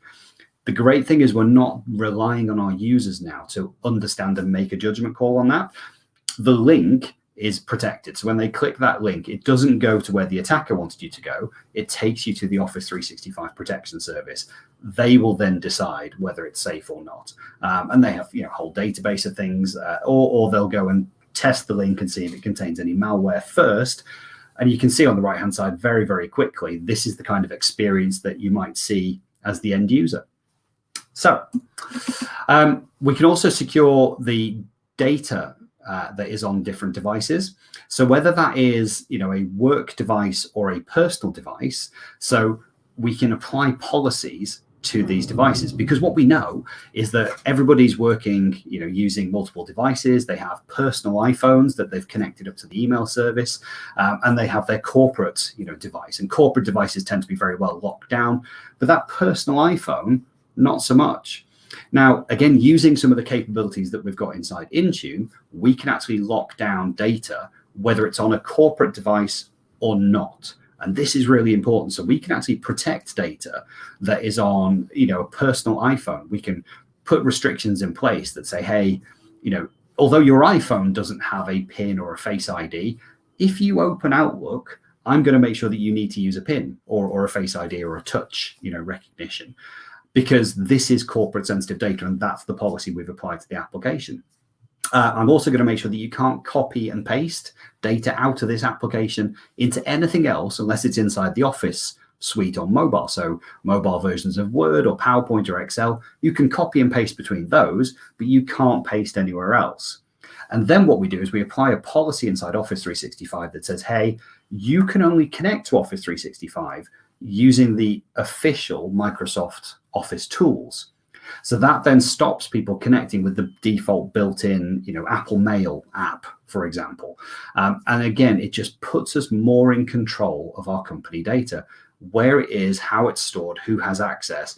And most importantly, when we need to revoke or remove access to that data, we can do that straight away, even though it's not a corporate device. Now, that actually extends across to Windows 10 as well. So we recently worked with a partner to roll out some protection for them in this time, because what they couldn't do, because of a shortage of laptops globally, it feels like for a while, they couldn't get new corporate laptops out to their small team that was based in India.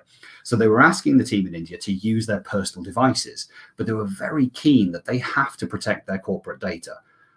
Because this was a short-term engagement. They wanted them to, do the work, get through the tasks, and then they wouldn't need access to the system or the data anymore.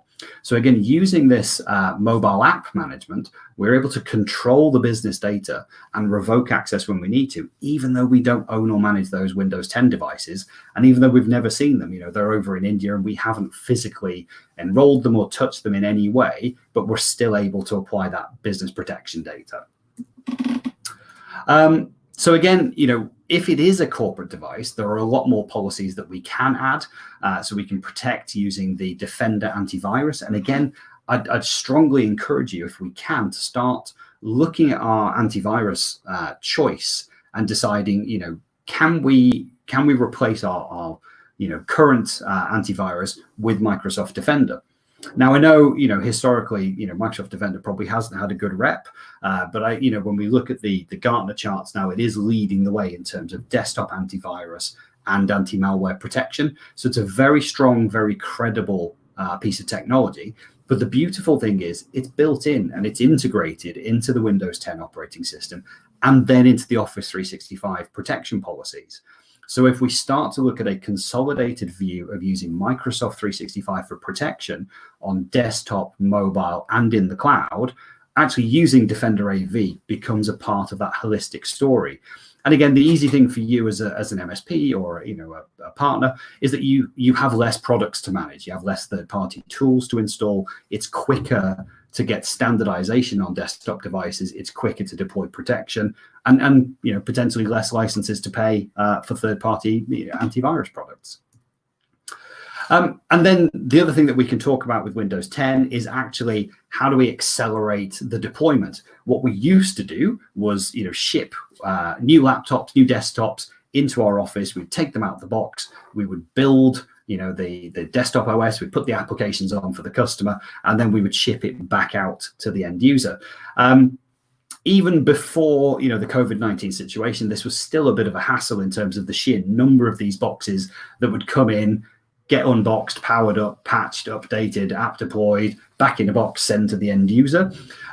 But today, it's even more so because we can't really get to that central hub to go and do laptop builds.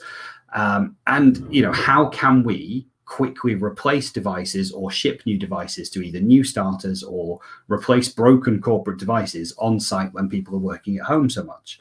So using Windows 10 Autopilot is a really nice way to do all of this pre-configuration in the cloud inside Office 365 with Intune.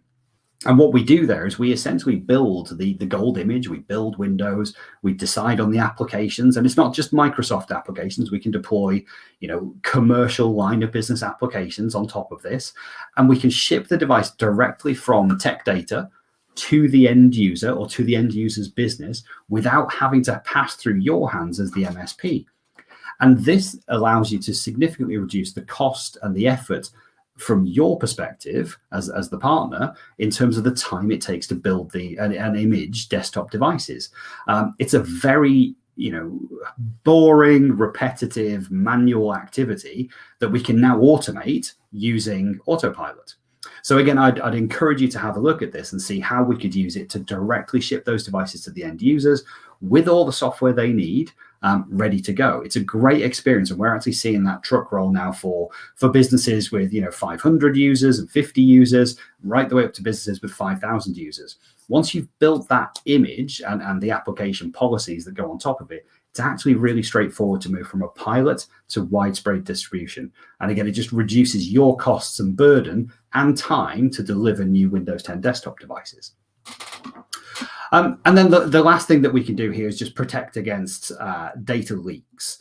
So data loss prevention, this relies on us having done those steps where we've moved Office 365 applications into the, data into the cloud, so OneDrive and SharePoint. So our documents aren't sitting really on on-premise file servers, but they're actually sitting in OneDrive and SharePoint. Now we can apply some really simple policies that are pre-configured inside the portal. So if you want to stay, in line with PCI DSS, or if you're in the US and, HIPAA controls for healthcare, or if you want to look out for sensitive data, personally identifiable information, and make sure that it doesn't get sent outside the organization, passport numbers, driving license numbers, national insurance numbers, we can actually flip a switch, and you can see the switch, it's right there. We can flip a switch that says, turn this on, and I want you to look for this inside my files, inside my emails, inside my Teams conversations.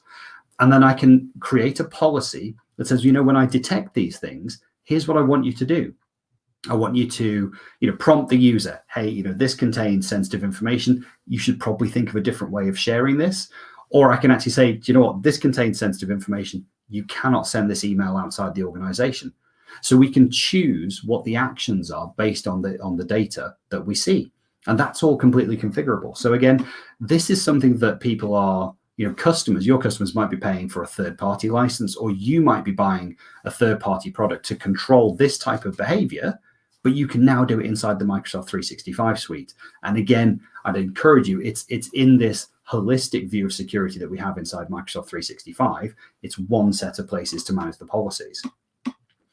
And if we want to go further than that, we can actually detect specific words, or we can automatically enforce labels around documents when we detect either certain types of information or certain keywords that we match inside the document as it's being written. So I can, show you where you would be writing a document and you type in a credit card number. And as soon as you finish typing the credit card number and hit save, it detects, hey, this document's got a credit card number. I'm automatically going to classify this document with one of these classification labels. And then again, the rest of the Office 365 system has those policies that we decided that said, if this is the policy that's applied, or this is the label that's applied, then it can be sent outside the organization. It can't be sent outside the organization. It can be saved on OneDrive and SharePoint. It can't be saved on local devices, USB drives, hard drives. We can decide where that data goes. And the great thing about the Azure Information Protection is that protection follows the file. So even if someone did manage to take the file, somehow get it outside the organization, take it to another device, plug it in, try to open up the document, the first thing it's going to do is ask them to log in to the Office 365 tenant that owns that document and has the ability to decrypt the contents. So straight away, we're protecting that information. And then the last thing I'd like to just cover here is just about app discovery. So I think one of the most interesting things that we see is that there are thousands and thousands of applications that are being deployed, and potentially shadowware that's going into the organization that we need to look out for. Have you approved the use of Slack or Zoom, or are you insisting that customers use Microsoft Teams, for example? Are you happy that they're using Dropbox or Box.net, or are you insisting that they should be using OneDrive? Is any of that stuff in use? How do I figure that out? So again, there's a built-in tool here now inside Cloud Discovery. And the simple way that this works, this looks like a great dashboard, but there's a little bit behind this that needs to happen first. Office 365 can't do this by itself, right? What it needs to do is talk to your current firewall, or your customer's firewall rather. So your customer's firewall can export its logs into Office 365, and then it will give you this information. So it's not as magical as it seems, but it is a very good tool to do, assessments. It gives you the opportunity as an MSP to do, a cloud discovery assessment, and then you can use that data to drive the customer through more consumption of Office 365 or Microsoft 365 and more of your managed services, helping them, drive that value out and also bringing more service revenue to you rather than using, maybe some shadow IT third-party tools. Okay, so the reason that I've talked about all of that is because at the moment, most of the customers that you have will be on this Office 365 Business Premium SKU that costs £9.40. And what we're trying to do is convince them that they need to step up to this £15.10 license, this Microsoft 365 Business Premium. And there's an extra, £5.70 of cost in there, if my maths are correct. I hope they are. And what we're saying is actually for all these features that you're getting, you are getting more than the £5.70 worth of cost. If you look at the external products that they might be paying for, or you might be paying, to bundle into the service for, third-party antivirus, data leakage protection, anti-spam, anti-malware, mail protection, and mail anti-spam and antivirus. All of those things, when you add them up, actually come out to be more than this £5.70, not to mention the costs that you might be incurring for, Windows deployment and desktop deployments to get those Windows 10 builds done and then shipped out to the customers. Actually, there's a huge amount of value that we can drive out of this £5.70 uplift for the customer. But more importantly for you is how we then build the managed services on top of that. So typically, we would look at, Office 365 or Microsoft 365 in these stages. Again, this is just a bit more detail on what we saw earlier. So you start out, you move their files, you do some standardization, and then, of course, don't forget the training and adoption. Everybody needs to know how to use these tools properly. And this often gets overlooked, and I think it's a great partner opportunity for you to have something in the kit bag, whether it's modern workplace boot camps that help people get to use the tools and understand how to use them properly, whether it's online training, and training portals and training libraries, again, to get end users used to using all this stuff. That's how we're driving the value out. But it's something that you can build as a managed recurring service revenue, as well as one-off professional services. But training and adoption does get overlooked a lot. So definitely some good opportunity in there. But these are the kind of standard steps. What I would encourage you to do, and this is the main focus of today, is to look at how you can build security services on top of this. How do we build recurring revenue services? So here, I've kind of broken this down into 4 packs, right? An identity management pack, an advanced threat protection pack, data loss prevention pack, and device security pack. Okay, 4 easy to consume packs. Now, there'll be a piece of professional services to kind of configure each of those that might include, an assessment and a discussion and a target policy that you want to create for the customer. Maybe 2 to 3 days of professional services for each of these blocks of activity. So there's something there, but also to stay compliant and to make sure that, this policy that we've employed is working for the customer, to handle any ads, moves, changes, or, things over time as new features come out. There are more things that we'll add to this. That means that we can charge a managed service revenue against each of these key items. Now, that managed service revenue might only be, £1 to £2 per user per month. It's not a huge amount, but it's volume on top of your managed IT service charge. What a lot of partners and MSPs are struggling with is, I already charge a managed IT price. Do I just bundle all this stuff in because it's part of Office 365? No, you should absolutely be building out additional service revenues here against these items. Okay, so we can afford to build out £1 or £2 extra per user per month to manage the secure aspects of 365. And I think what's interesting is you could build this out as a bundle. If they take all of them, maybe you do that for £5 per user per month. Now, we actually have some data that shows if you were to roll this out and implement it and then have your service desk presumably take more calls because you're managing more things, the data that we've got shows that your average burden for every 75 users that you offer this complete suite to, your burden on your service desk is an extra 37 minutes a month. So if you think we can charge £5 per user across, a 300 user organization, and the burden there is going to be, just under 2 hours, just over 2 hours on our service desk a month, you can figure out what 2 hours of your service desk cost is. Is it worth, the 300 lots of £5? Yes, it absolutely is. How much margin do we make? Fantastic. Okay. So I would encourage you to look at how do we build these service offers and then take them out to our customers, because the customers, the challenge that they have, a bit like you have at times as well, is that they can't keep up with all the features that keep coming out in Office 365, let alone, be confident that they've configured the right policies in the right way and it's protecting their business data and their users. That's why they turn to you. So this is your opportunity to say, hey, there's professional services and there's recurring revenue here. So one-off charges, how do I make money from Microsoft 365? Well, deployments, migrations, assessments, training, and of course, devices. And then, of course, your recurring revenue on the right-hand side is around license subscriptions, your reporting, alerting, IT, management service. And then I'd encourage you to have these managed security bundles that we add on top. And of course, a Microsoft 365 backup service. I've just thrown that one in there because a lot of times people don't realize the data inside 365 isn't backed up. Now, again, just a quick view for you so that you understand where the money is. Your high margin points are all highlighted in green here. Okay, no real surprise. It's everything that's around professional services and managed services, right?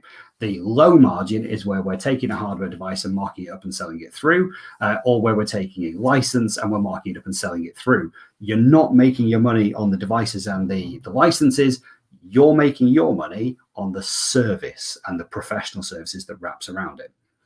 So hope that's all perfectly clear. I'm going to move into just enterprise voice on Teams, but if there's any questions, pop those in the chat and I can pick those up towards the end. So enterprise voice on Teams. The reason I've popped this in here is there is so much confusion around bringing calling to Microsoft Teams. Now, I'm going to assume that you know Teams, you know it for chat and video and internal calling and messaging, all those great features. I'm just going to talk about enterprise voice today because there are essentially two ways to bring this. But if you don't know, you can make phone calls inside Microsoft Teams, either with Microsoft or by using a Microsoft partner.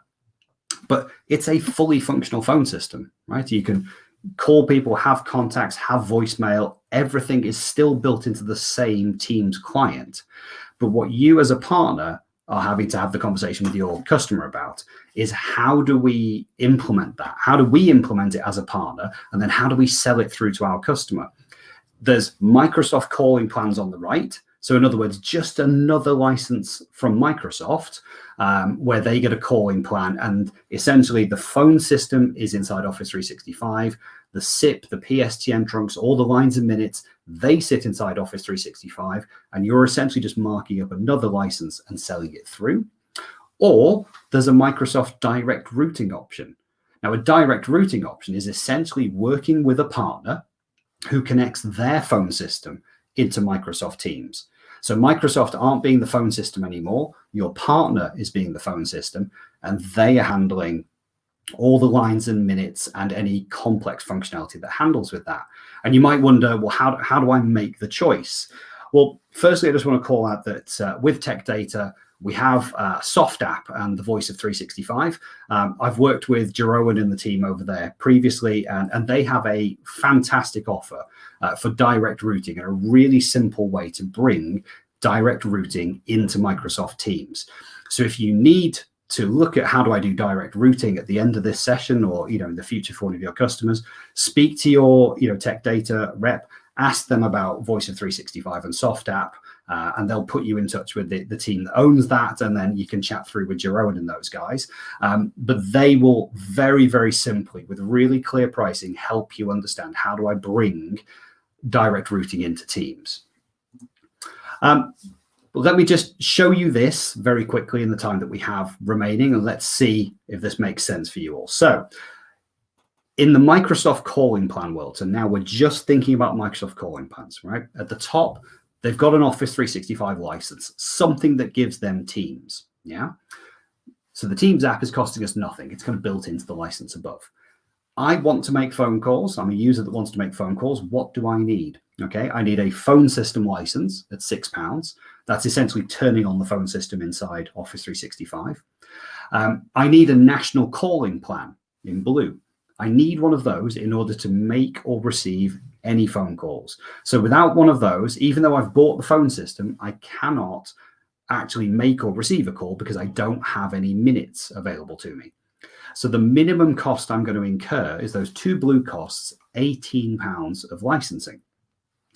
The optional elements in grey are audio conferencing. So this is if I'm hosting a Microsoft Teams meeting and I want people to join not just through Teams or the Teams web app, but I want them to actually phone in from a telephone into that Teams meeting.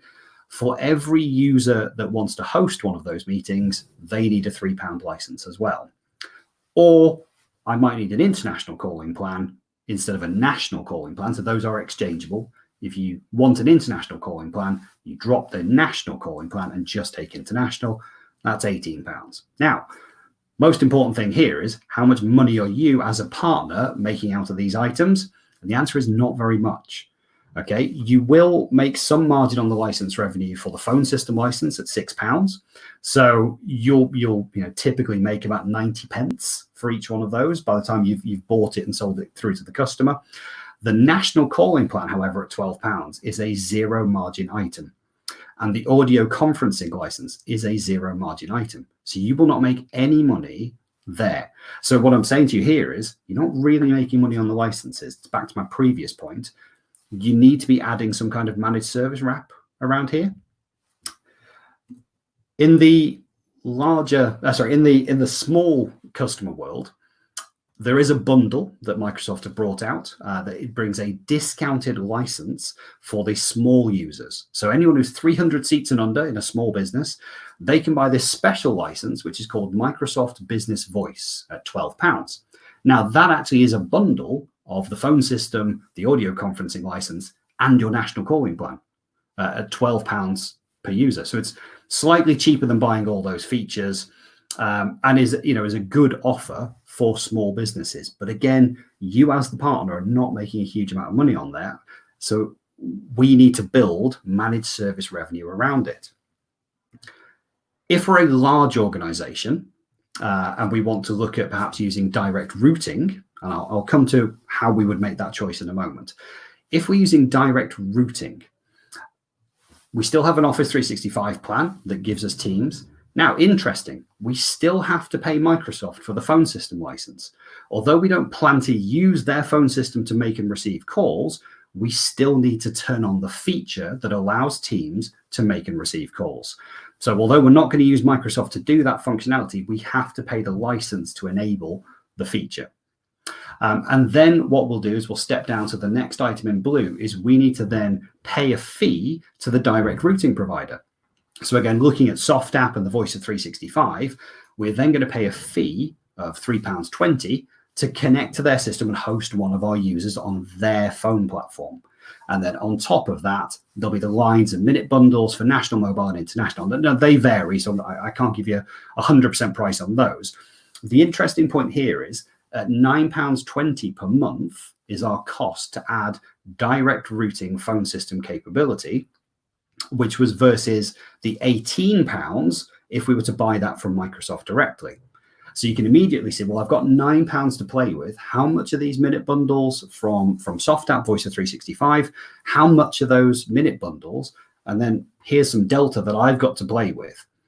But again, I would encourage you not to try and make your money on the licenses or the lines and minutes. We need to build a managed service wrap around this. Again, the small business option exists to do the same thing. we take the Teams application. This time we buy a cloud business direct routing license. Now, the reason it's a little bit more than the £6 is because, again, it's a bundle. So it includes the phone system license, but it also includes that audio conferencing license. So they're getting kind of £9 of value for £7.60. And then we're going to buy our integration license from SoftApp, or the Voice of 365 as they're called. That's at £3.20. So again, £10 is the price here. That's versus £12, which is through doing it through Microsoft directly.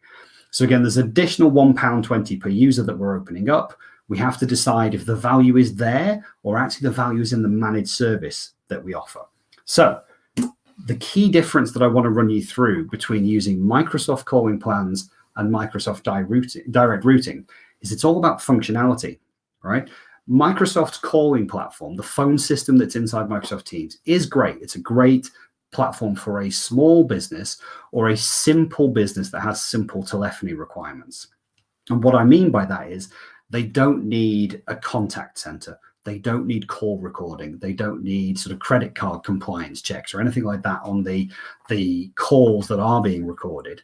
They just use, simple call routing. Maybe they've got an IVR phone system, press 1 for sales, 2 for marketing, something simple like that. They need a voicemail platform, and they're quite a distributed business, but they want something that is very quick to deploy and is integrated directly into Teams, and they can manage it in the Office 365 single portal.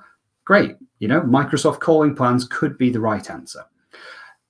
Direct routing is where we get the opportunity to work with a telco provider who can bring in advanced functionality. So if your customer operates a service center, they are British Gas or British Telecom, they have a huge inbound contact center with hundreds of agents. They're going to need advanced telephony services. They're going to want a proper contact center. They're going to want call recording. They're going to want real-time statistics to put up on wall boards. They're going to want some kind of call recording compliance that can be added on. And they probably want more flexibility around those calling packages. This is where direct routing comes in. And so again, as you split this, happily speak to the team over at TD, speak to the team at SoftApp, Voice of 365, and ask them about the value that direct routing brings in. Because when you step out of the simple option with the calling plans, anything more complicated than that is where direct routing is really going to add that value for you. But again, I'd urge you to not think about how am I just going to make money on, save money on the lines and minutes bundles by going with direct routing. That's not the answer. The answer is, how do I build a managed service revenue around this? Because all of these things are licensing and lines and minutes, kind of a race to the bottom in terms of margin or rebates that you're going to get out from them. Your value is in your people and the service that you offer on top of this. So how do you build a managed service on top of that? Okay, so again, in your professional services, how do I make money from Microsoft Teams? Deployments, migrations, training, room devices. Speak to the team at TD Maverick around room devices and personal devices, because there are some amazing things that build into Microsoft Teams to empower room meetings, huddle spaces, boardrooms, and then just personal devices. Those are all fantastic things for you to look at. And then on the right-hand side are recurring options. Well, again, we've got 24/7 report, we've got licensing revenue. Well, I'll be honest, some of that licensing revenue is already taken care of because it's inside Office 365. They're probably already on an IT support contract. So we need an extra service around enterprise voice support. And this can be somewhere between, £5 and £10 per user to add additional margin into that managed service. And again, that is people, time and effort, no license costs. Again, that's so high margin for you. But also advanced telephony features like call recording, contact center, and compliance. Those can be, great options for you as well. So if I look at our high margin, low margin split, high margin, again, everything around professional services. So in green, you can see our high margin areas. Again, just take a note here at the Microsoft calling plans, 0 margin. You're not making any margin on those license. So again, it comes back to, let's build the managed service out from there. This is how we make money. I've hopefully helped you understand where would I pick direct routing over Microsoft calling plans. And now, when we've got those, either of those, how do we build a managed service wrap around them? Because whether they go with Microsoft for their phone system and lines and minutes, or whether they go with your partner through direct routing for lines and minutes, you as the MSP should have the managed service wrap for everything from the deployments right through to the day-to-day support. And then one of the last things I would just say, this is something that applies across the piece, is that you need to be standardizing. You need to be offering standard bundles across any of your opportunities. So whether that is a security, device management pack, fixed price, fixed implementation timescales, fixed scope of works, customer can see straight away what they're buying. When it hits delivery, the delivery team know what they're delivering because it's the same every time. And when it hits operations and someone gets a ticket or a call at 3 a.m, they know it's a standard bundle, it's a standard offer. They know what the scope of their works is every time. Now, a lot of times when a customer asks an MSP to quote for a service, the answer is generally, well, it depends. It depends on this or that or the other. You have to try and remove as much of the it depends as possible and drive down into clear bundles. Okay, so clear bundles, it reduces sales barriers because a bundle says to the customer, you guys do this so often that you have fixed packages, fixed bundles, and a clear approach to do this. And the price is right here. I know what it is. Okay, so those really do help reduce sales barriers. It encourages trust from the customer to you, and it feels very transparent. So I would encourage you, wherever you can, for anything we've talked about today, create sales bundles. And on that, I will turn to Questions Dog, because Questions Dog has a face that says, any questions? Scott, thank you. I was hoping you would use the dog again because everybody loved the dog the last time. Scott, thank you honestly for that session. It was really, really informative as always and packed with value-add information. I had a text actually from one of our mentoring partners who's seen one of your sessions before, and he's just texted me to say that he never understood the audio part of Microsoft Teams until you've just explained it. So thank you for helping him out. Fantastic. Okay, that's really good news. Okay, great.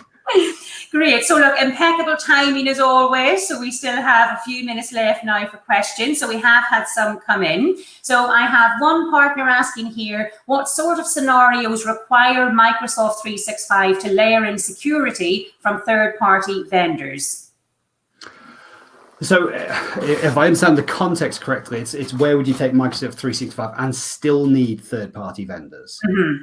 Okay, so I think there are some important things. So the toolkit inside Microsoft 365 is fantastic, but it's built for enterprises, right? So it's built on an individual basis to manage a single enterprise's security. So the suite is very good, but as a partner, one of the challenges that you have is that you manage multiple customers.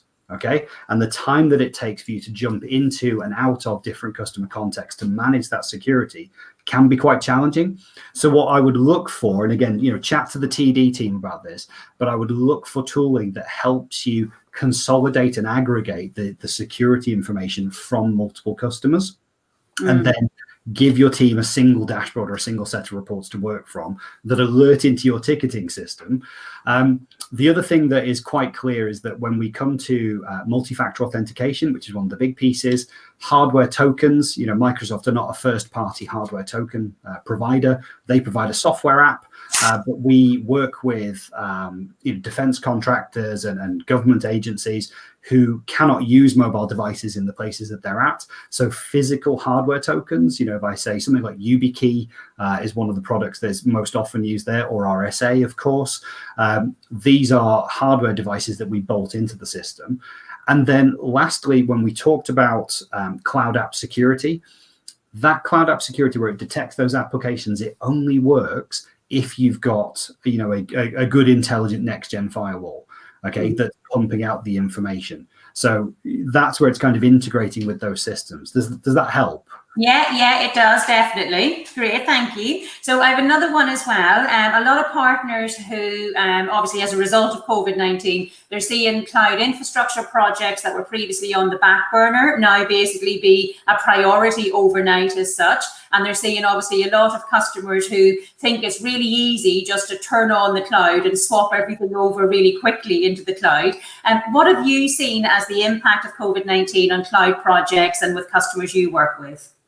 Yeah, no, that I think very true and very similar to the other MSPs is we saw a massive acceleration of infrastructure migrations, either getting, things like Exchange Online, at least, in a hybrid with Exchange on-premise, so mail became more accessible.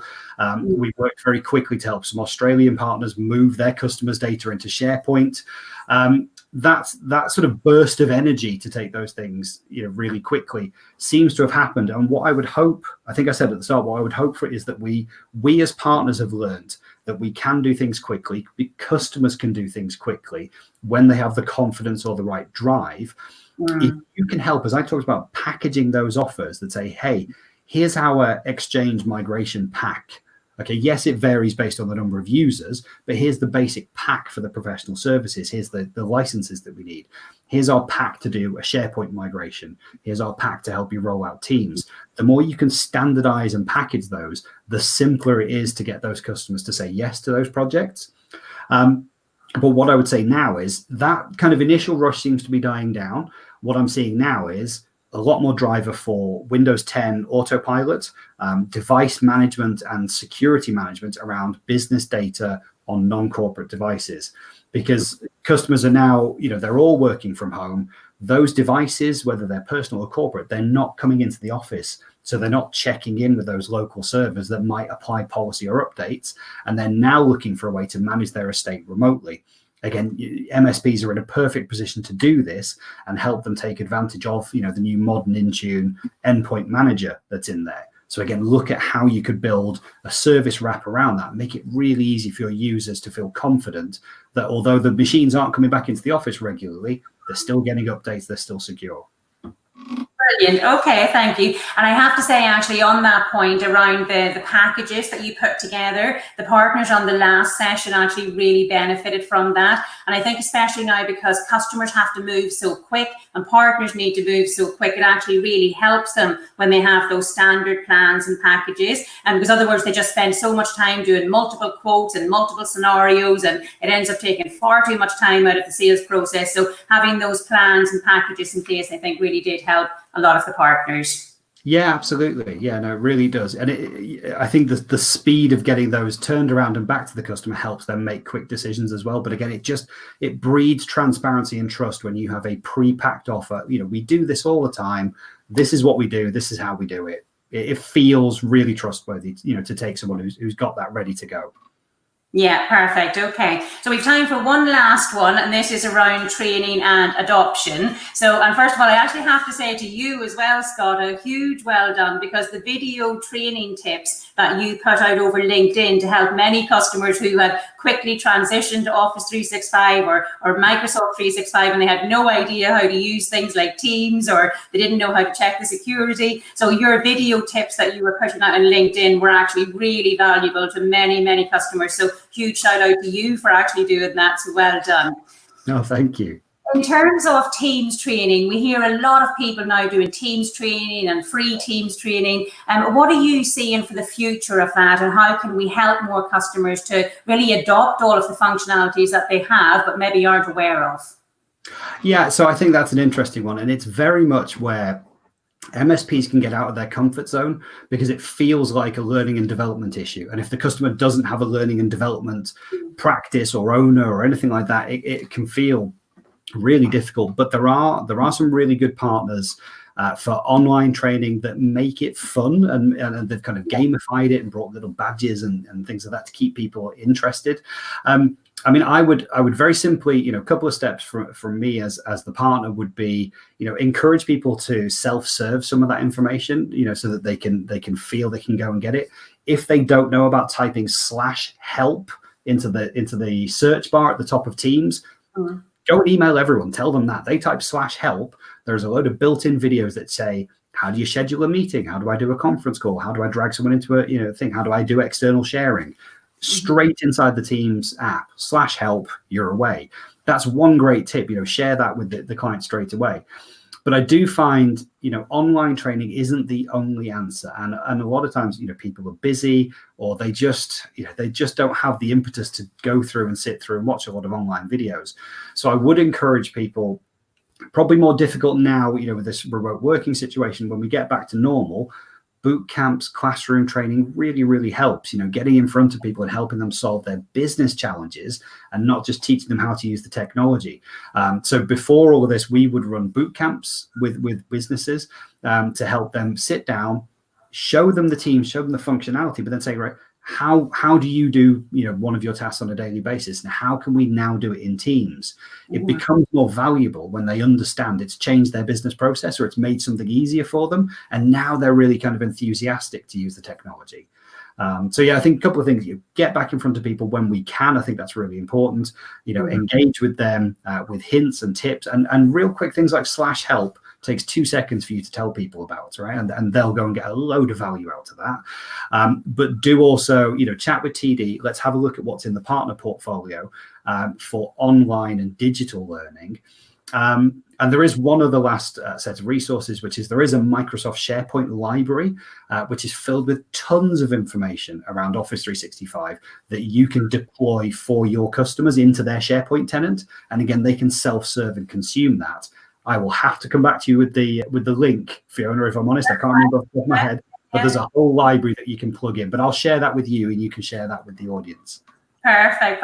Thank you. Well, we're out of time, Scott, but just to finish on, how do our partners actually get in touch with you after today, and how do they follow all of these great videos that you're doing on social? Oh, that's cool. No, very kind. Yeah, you can find us on Twitter at UK Cloud Nexus. You will mostly find me on LinkedIn. That's my kind of battleground for helping people and sharing advice and knowledge, and hopefully just giving back some of the things. But if you want to email me, I always love to hear from partners. So you can just email me, scott@cloudnexus.co.uk. But I'd love to chat with anyone. If they've got any questions after today, get in touch. I'll happily go through any of these things. Brilliant. Well, thank you so much again, Scott. We'll have to have a virtual drink after this one instead of a real one. But thank you again for joining us. You've been absolutely fantastic. So we are now on to our last session of the first morning section of today. And our next speaker is going to be the lovely Leanne Hobson. Now, I actually met Leanne through another colleague of mine, as people, you probably know him as well, Mark Copeman, who also runs an IT business and helps many of the MSPs to run their business and their help desks. So Mark actually introduced us a few months ago, and I thought it would be really good to actually bring Leanne on today, because we now have to work a lot more in a virtual and sell digitally because of everything that's happening today. And Leanne is a superstar at helping you to assess what does that sales journey look like, but also more importantly, make sure you're not missing out on sales opportunities. And honestly, you will be shocked. I'm not going to go into all the detail, but Leanne is going to share some fantastic data points with you, and you will be shocked at some of the figures that she is going to share. So stay tuned, and then she has a great offer for you at the end. So Leanne, welcome from Vienna, and thank you very much for joining us. Hi, Fiona. It's nice to have another female speaker. It is, yes. You're doing a great job, though. Fantastic session so far. Okay, Leanne, so without further ado, I'm going to pass over to you so you can go into your presentation. Okay, great. I'm going to be getting a little bit of technical help today with the presentation, seeing as we were not able to give me the functionality. So periodically I will be saying, please change the slide or please click. But hopefully that will keep you with me, and we won't have any blips because of it. As Fiona said, I'm Leanne Hobson. I'm CEO of Allinea Partners, and we are a sales enablement, channel development, and marketing agency based in Vienna. We've been around for 15 years. In fact, this month we are celebrating our anniversary, which we're quite excited about.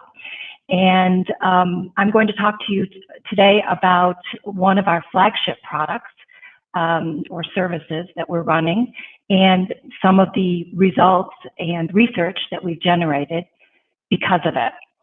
So let me first give you some background on the program, how it started. So in 2015, I was sitting actually with Microsoft, one of our clients, and we were talking about how the industry keeps discussing customer journey mapping, customer experience, and the fact that if you improve your customer experience, you will be able to have happier customers, but you will also be able to reduce abandonment rates and you will raise your revenue. And we thought this sounded like a really great idea, but we wanted to see, does this actually prove true in a day-to-day environment? And can we commercially attach improving customer experience to revenue?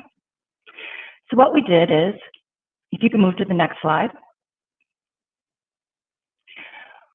we went through a process of creating a program where we looked at not whether or not a customer was happy overall after purchasing with the experience with their supplier, and because that is something that you get from a Net Promoter Score. But what we wanted to do is say, in the very important moment of purchasing, where I decide, am I going to purchase or am I going to go somewhere else? Am I going to put this company on my short list and continue to engage in the sales process, or am I going to go to another website? Where I make that decision, what sort of experience do I want to see in order to make me buy? And if you click on the slide, given COVID-19 and the current pandemic, this has become even more important. We speak with many companies who are very, very proud of the fact that their sales process is based on face-to-face, and that they have a fantastic relation with prospects and customers face-to-face. Well, today, and even before COVID-19, we were seeing that buyers' expectations were that they were able to use the website as part of the sales process or part of the sales team, where they could do it yourself, gather information, and then make a decision as to whether or not they wanted to speak live, in person, or virtually on the telephone to a potential company that they would buy from. So when we started the program in 2015, we had a hunch, we wanted to prove something. And since then, what we've seen is that companies that improve their customer experience by testing it from an outside source and then make those improvements are seeing year over year up to 30% increases in revenue. And the program was credited at the end of 2018 with an incremental $14 million worth of business. Can you go to the next slide? So let me give you an overview of the IT telco global B2B market.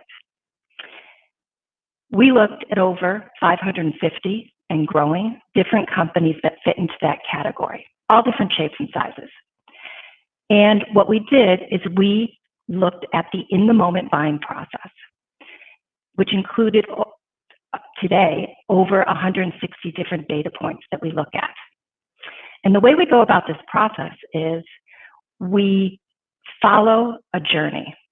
So we start with the whole digital footprint, and that is not just search with Google. It also includes your social activities, be they social media or social selling. And it includes the website. And that is all that first part of the journey. How do I find you if I want to buy something and I don't know the name of your company? How do I then educate myself about who your customers are, how you work with them, what kind of offers you have, whether or not those offers would be relevant for me. We then go into the company's natural sales process. And from experience, I can tell you this is going to be a combination of email, web forms, chat. In Latin America, they still use fax. We don't test fax, but they still use it. And telephone. And if you're looking at buying something simple, that might be such as a walkie-talkie, that might be a single call, or Office 365 from our previous presenter, Microsoft 365 moving forward. Or if it's something that's much more complex, such as a hardware and software scenario, such as printers and software, or we had mentioned Microsoft products earlier, so Azure, there may be several different conversations that take place. And what we do is we then move to proposal. So what kind of a proposal process is there? And how does that work? And then, if appropriate, we purchase. And we look at the purchasing and onboarding process. And in all of those shopping experiences or assessment experiences, what we're finding is that 86% of the companies, and this is global, are losing sales opportunities. Maybe they're losing them on one day, on the day that we happen to assess them, or maybe it's a systematic problem or procedural problem within the organization. If you look at the box here to the right, it's actually 14% of those 550 companies actually closed the deal. 40% do not close it. The reason they're not closing it is because, first, there's a group of companies that are challenged with being found by net new buyers. Meaning, if I don't know the name of your company, if I'm not already a customer and I go to Google, or I look in social, or I look in other search tools such as Bing, and I can't find you, if you do not pop up on pages 1, 2, or 3, then I will simply shop from somebody else who is on pages 1, 2, or 3. And somebody had said to me once, where do you hide dead bodies in Google? And the answer is obviously page 2 of Google. So the goal of the exercise is to be on page 1, with keywords that do not relate to your company and do not relate to your location in order to be found by prospects. Of that group, there's also 20% that are very good actually with that prospecting and being found by prospects. And marketing organization functions quite well. However, when we go into purchase, what we do find is that there are problems within the sales process, and they can be technology-based, they can be process-based, sometimes they're people-based, but more often than not, there's something from a process perspective within the organization that leads us to decide not to purchase or make it impossible for us to purchase. For example, major calls to action that say buy here or contact us here that go to broken links frustrate buyers and mean that we go to somebody else's website to purchase. Can you go to the next slide? Now this slide has a lot of moving parts, so hopefully you can stop, go back. So as I said, we go through that whole process. There are over 160 different elements that we look at. And what I wanted to share with you today is some practical advice. Without going through a process, such as being assessed, or if you choose to do so, you can get an idea of what sort of information you will find. And I'd like to talk to you a little bit about best practices that we see in the market, common trends, and also some areas where we know that certain things are happening in the market where companies are losing business. And so these are the things, obviously, if we identify them for you, you identify them for yourself, or you suspect that they're happening, they're the things you want to fix first in order to make sure that you're keeping those prospects in your funnel in your sales process and then converting them to customers. So let's start with the discovery and awareness phase, which I talked about. And this, as I said, includes search. And in a moment, when I finish this, we'll move to the social selling and the website component of it. So 92% of companies globally have a responsive website. So basically, this is something that you need to have. Why? Well, today's buyers do not only conduct search or look at websites on a PC. Sometimes they do it from a mobile device, telephone, or an iPad. And you want to make sure that the quality of experience is as good as it would be on a Macintosh or a PC.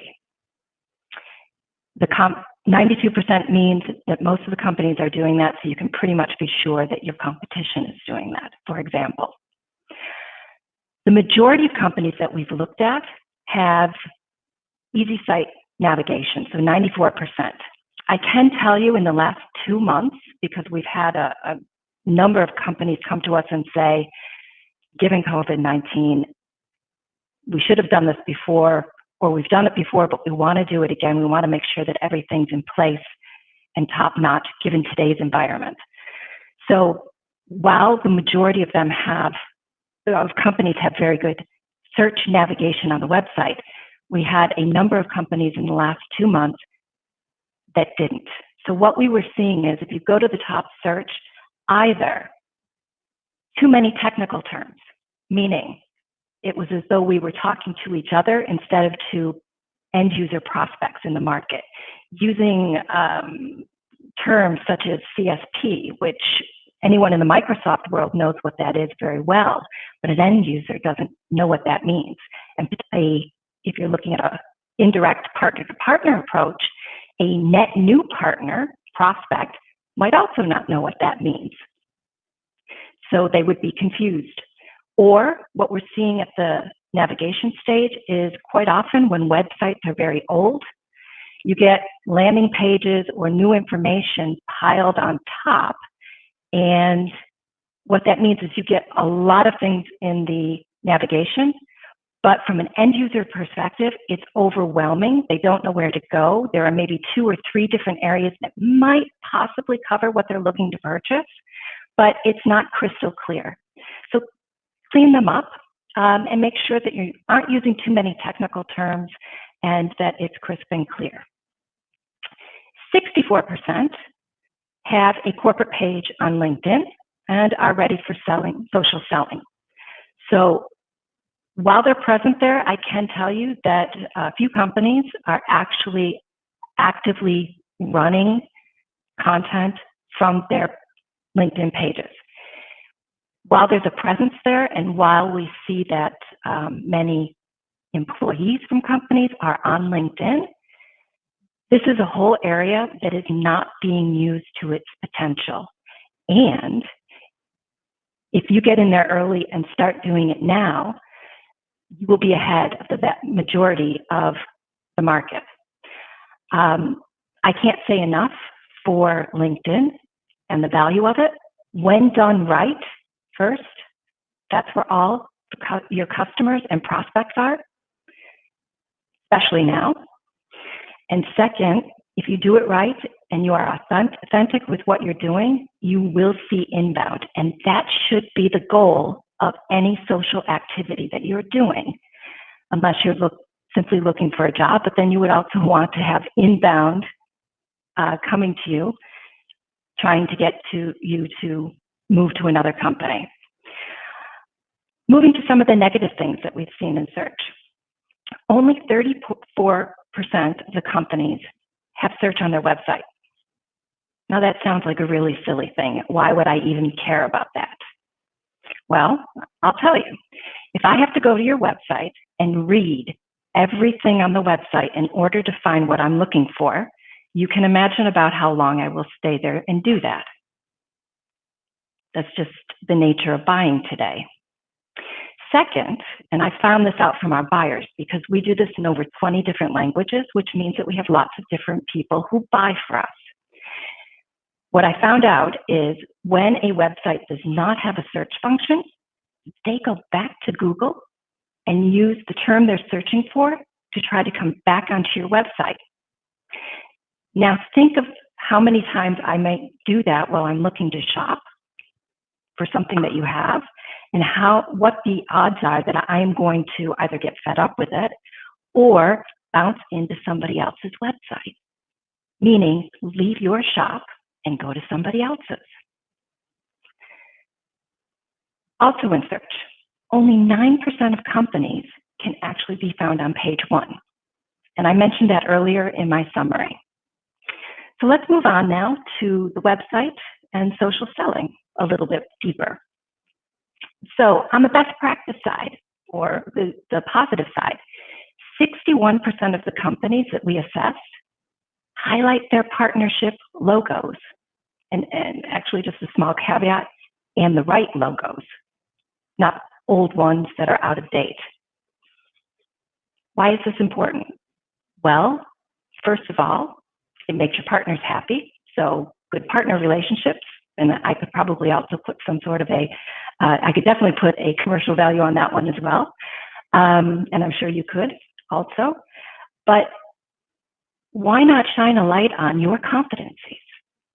Doesn't have to necessarily be technical competencies, but if you're working with large companies who have brands that are respected in this business, or if you're working with clever medium or smaller companies who also bring something special to the table, why not shine a light on that and show the company you're keeping? People buy from people. They always have.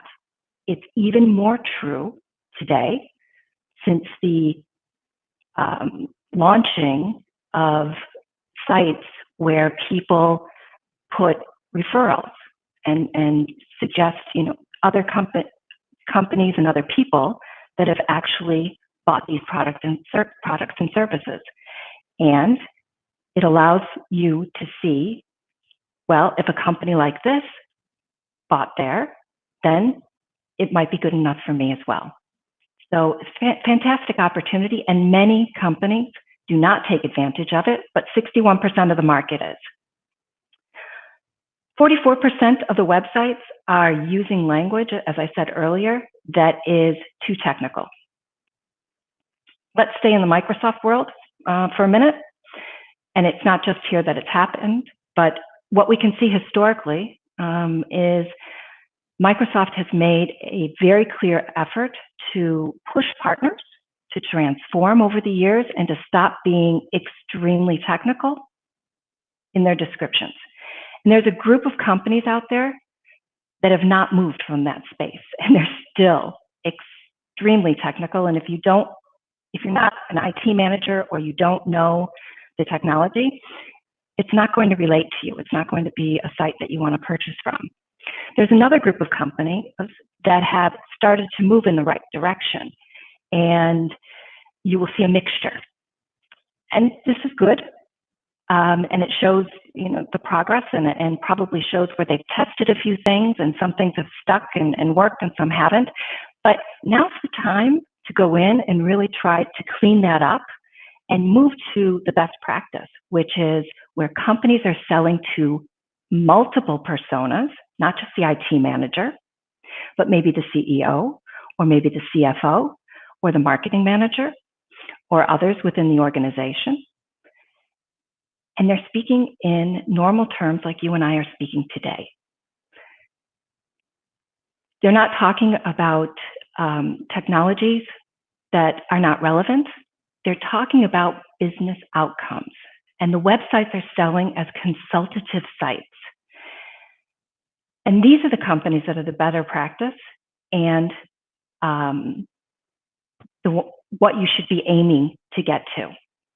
And I happen to know that the presenter after me is CEO of Wirehive, and they have a website that sells consultatively. So if you're looking for something to look at or a website as an example, you may want to go there. So Robert has done a case study with us, and so I'm able to mention his company's name.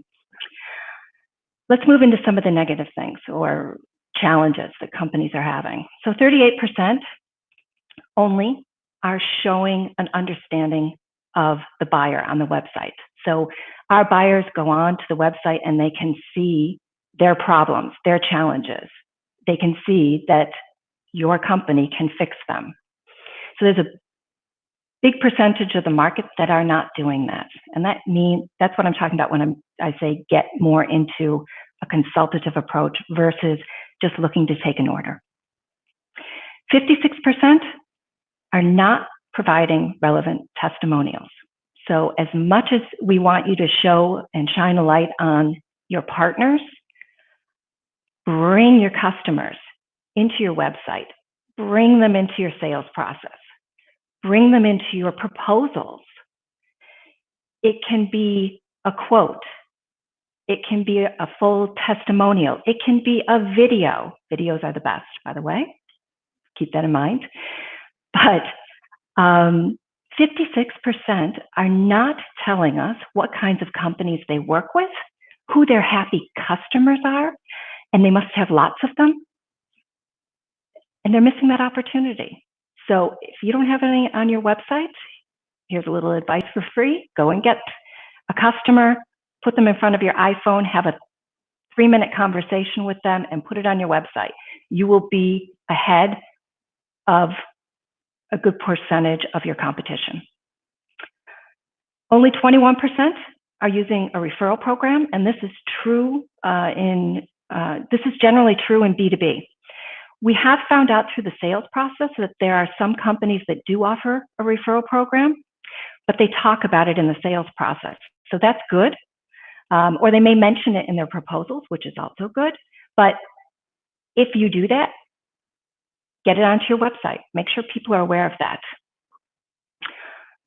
52% do not have a newsletter sign-up possibility on their website. So this means that there's a missed opportunity. If I'm interested in actually giving you my real email address and wanting to stay in contact, whether I buy from you today or whether I buy from you in 6 months or in 6 years, it means that I am willing to take a step closer to you and a step closer in the sales process. So please put a sign up to a newsletter or to gated content of some sort on your website, so if people do want to give you that information and are asking you to stay in touch with them, you can do that. Let's move into what affects purchasing, so the sales experience. 56% of sales reps that we speak with, and this is in multiple languages, take initiative and lead sales process.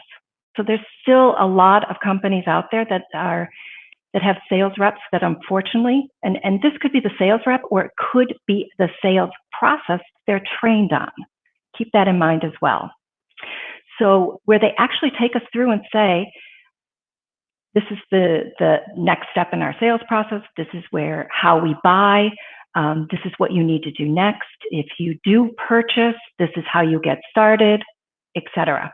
That whole process or timeline for onboarding, many companies are still missing that. And that could be something that actually, if you get me onboarded faster or you get the sale closed faster, your profitability goes up as well.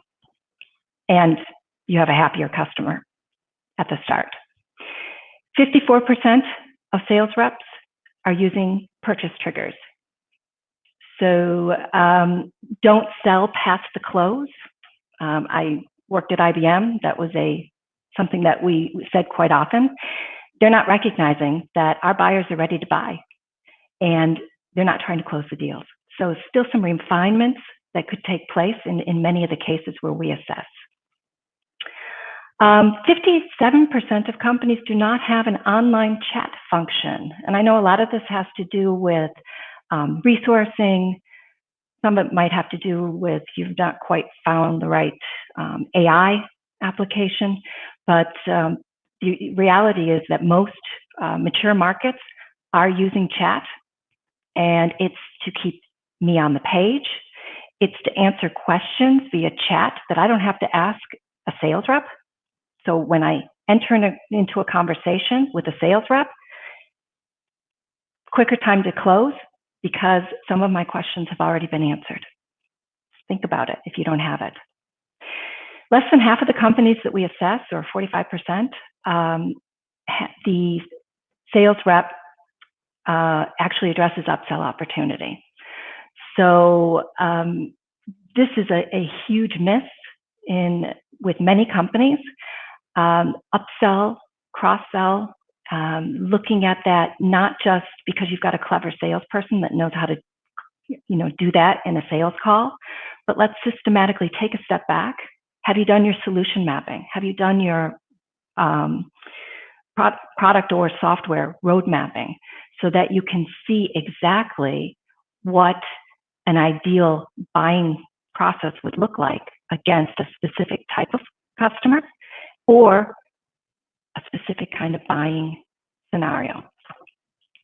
So think about doing that, and if you can up your cross and upsell, you keep customers longer, you make more money, it's probably more profitable depending on how you price your accessories, etc. So also, challenge side, 38% of buyers are able to actually get through to the sales rep on the first call. 38%. Within the last 2 months, I think we've had 5 companies where we have called in, go to voicemail, no call back. Email, no response. Web forms, no response. Do your processes work? Do your technologies work? Have you thought through the right process? We also have scenarios where we call in, receptionist sends us to somebody, they're the wrong person that we should be speaking to. So look at your processes within your company, look at your technologies. We had a company in South Africa where we called them a number of times and they never called us back. So when we presented the results of their shopping experience to them, we discussed this. And I said to them, I used to work at Avaya. How old is your PBX? Well, it turns out it was 7 years old and they needed to get a new one. As soon as they got the new PBX, they started returning all calls. Who knows how many calls they missed between when we made them aware of that and when they bought the new one. So, also in challenges, 66% of companies do not provide any relevant support materials during the buying process. So if I say to you, I'm going to go away and think about it, or thank you very much for the proposal, I'm going to review it with my management team, send case studies, send relevant documents about the state of security in the market if this is what we're discussing, or business compliance if this is what we're discussing. But keep me engaged and nurture me just like the marketing department nurtures, I hope, companies, individuals within your pipeline. Let's move on to the proposal stage because we also do quite a bit of work. And while 2/3 of the companies, and this is global, and this is for all our clients, remarkably, I mean, the numbers go up and down a little bit depending on how many we've assessed. But if we go through the buying process, get to a sales rep, have that sales conversation, and have the expectation that we will then get a proposal so we can buy, 2/3 of the time that proposal does not arrive.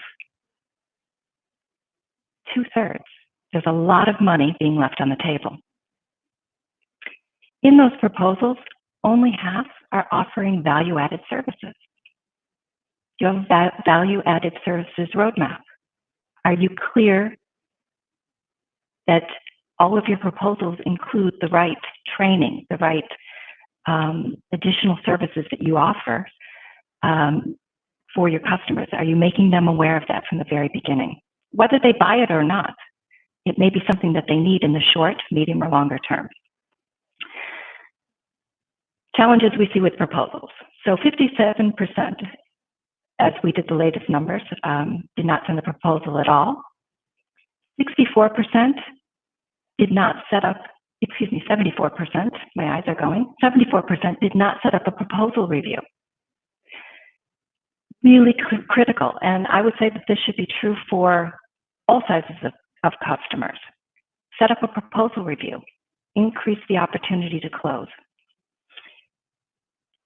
46% sent a plan or a plain text as an email instead of an actual proposal. As the CEO of a medium-sized company, I can tell you, I expect to get a professional proposal if I am looking to buy services or hardware or anything from someone. You cannot simply send an email back, especially one that is unbranded, and expect that to stand in for a proposal. It's not professional.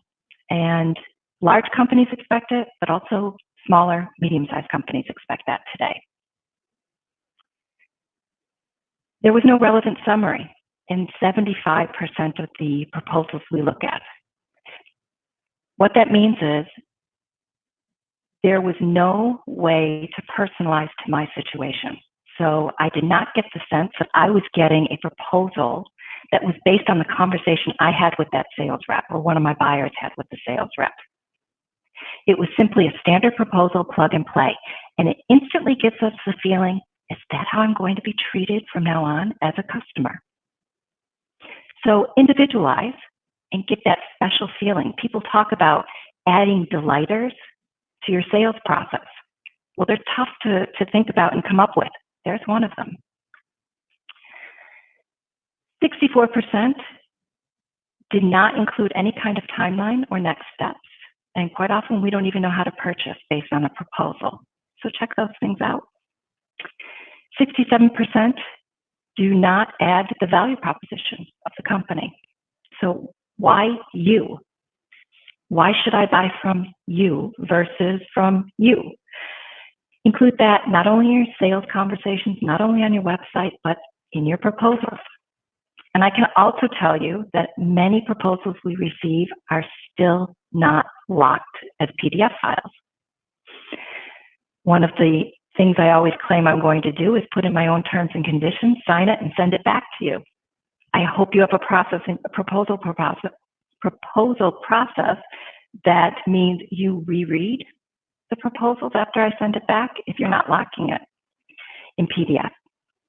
Okay, let's say we get all the way through when we purchase. Let's look at the consumption stage, onboarding, and some of the things that happen there. So you need to be aware that 80% of companies send welcome information. So majority of the market doesn't. 20% of you are not doing that, or the process is very confusing. 80% also of those welcome mails are good quality. So companies are spending a lot of time and energy on that. If you're part of the 20%, you may want to look at that. If you're part of the 80%, then put in some delighters and go a step further. 40% are offering good or excellent quality with onboarding. We see many, many different problems, especially with companies that have marketplaces and portals and websites, and they have siloed organizations. It's great to look at the customer journey. It's fantastic to map that out in the background, and you should do that when you look at purchasing and onboarding, but then flip it around. Don't just look at a desired state for your company or an inside-out view. Test it to make sure that what looks good on paper also makes me, in the moment of making the decision, am I going to buy or am I going to leave, to say I'm going to buy. 25% of companies are offering any kind of education materials, so that's an area for being a bit more competitive if you choose to do that. 73% of the welcome emails that we do get, while they cover very good information, some of them are really too short to really get us up and running on our own. And we often have to call customer support, which is not a good way to start a relationship with a company. So moving to the next slide. So some best practices. I mean, I think I gave a number of things to add to your checklist already, but let's just break it down into 4 categories of things that I would say are some of the priorities. So from the marketing side, make sure you tune your keyword strategy. Make sure you're doing this for your entire footprint.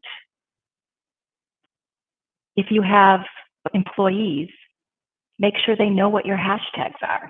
Encourage them to use them when they post or when they comment in social. Make sure those words are on your website. That will help increase your Google findings. Master social selling. It's where everybody is. It's where you should be.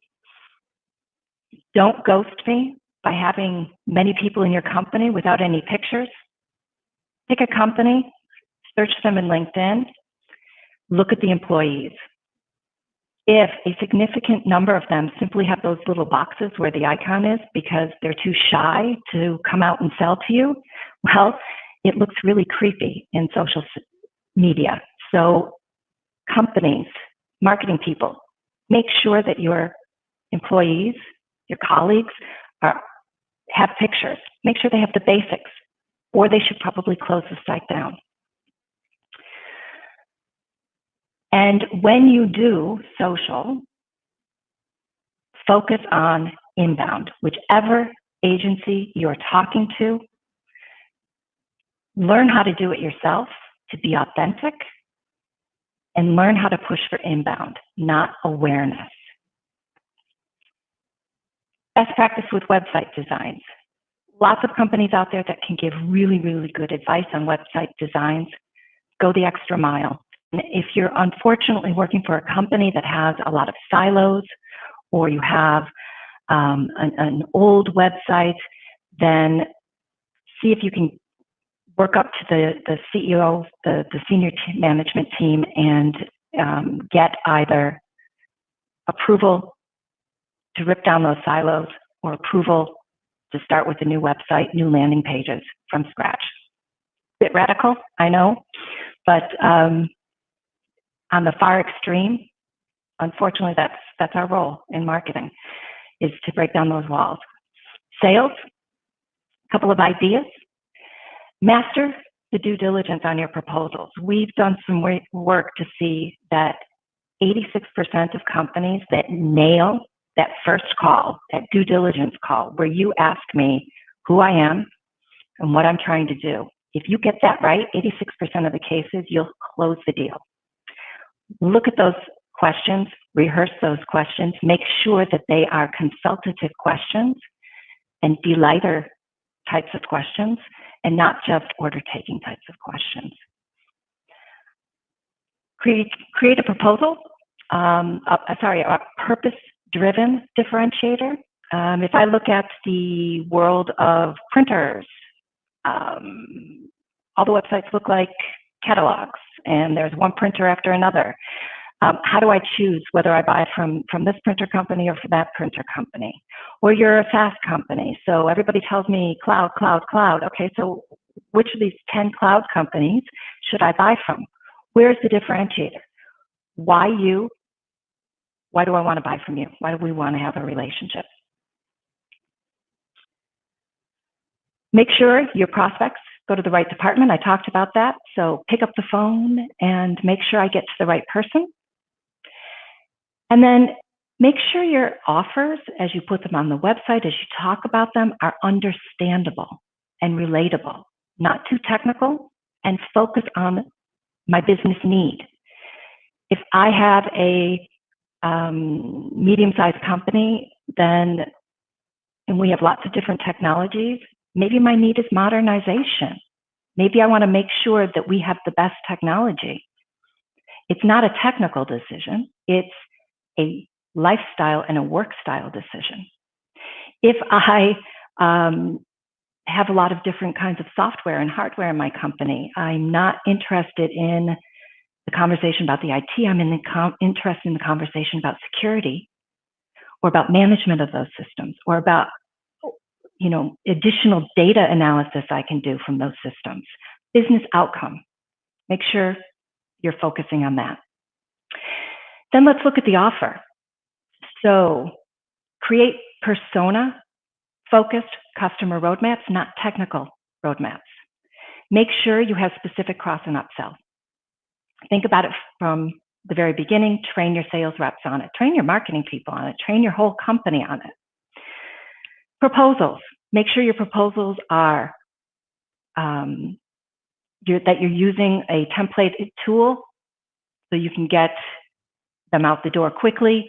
Make sure that there's place for personalization, and make sure that it is a professional level document. Can you go to the next slide, please? Just 2 companies I've already hyped to WireHive. We've been through this process with them actually, and they used it to make sure that they were even better, because they were pretty good, even better in meeting partner needs and in the experience that they were giving to customers as well. Brentwood's another case. This was something where they were selling walkie-talkies, robust mobile phones, and they also took on a lot of the improvement recommendations that we made those improvements, and I was speaking with them just a couple of weeks ago. They've already started to see an uptick in business and in deals closed. Oops, can I go to the next slide? I'm trying to make that work myself. So just for you guys today, for everyone who participated, if you want to, myself, somebody from the team is available for a 30-minute consultation, free consultation about your buying journey and your customer experience and how some of this may relate to you. In addition, we've published some additional data points, and it's available by clicking on the Vienna calling, since we're calling from Vienna, link here, and it will take you to some additional information and insights about where we think customer experience is going. Next slide.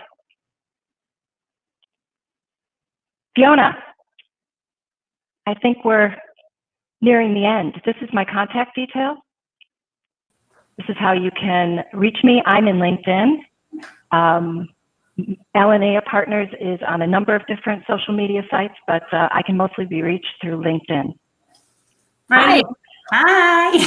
Thank you so much, Leanne. That was so insightful. Honestly, some of those stats are just making partners look at their entire process. I've had a comment in from one partner saying she's pointing out all of my sales flaws. I'm really embarrassed. You can test too. Actually, quite often when we do this, we find things that companies don't even realize that they are doing exceptionally, because we know what the benchmark is in the market, and they're not shining a light on it. So you can also find out those things. Yeah, it's always bad. Well, I mean, you and I have been singing off the same song sheet for a long, long time now, but a lot of partners who are trying to say, we want more leads and we want to get to this ideal dream of inbound inquiries coming in, but they're still acting like cold calling telesales floors where everything's outbound and they're not checking that digital journey, they're not checking the buyer's journey, they're not secret shopping. Do you find that a large percentage of partners are still operating old school and they're not embracing the whole digital buying journey? Yes. Yeah, I find that as well. They're stuck in their old ways, some of them. Yeah, I mean, part of it is, you're talking about companies that are busy. The market is busy. There's a lot going on. It's difficult just managing today's customers. Absolutely. And with COVID-19, that's made the whole thing even more complex and complicated and unknown.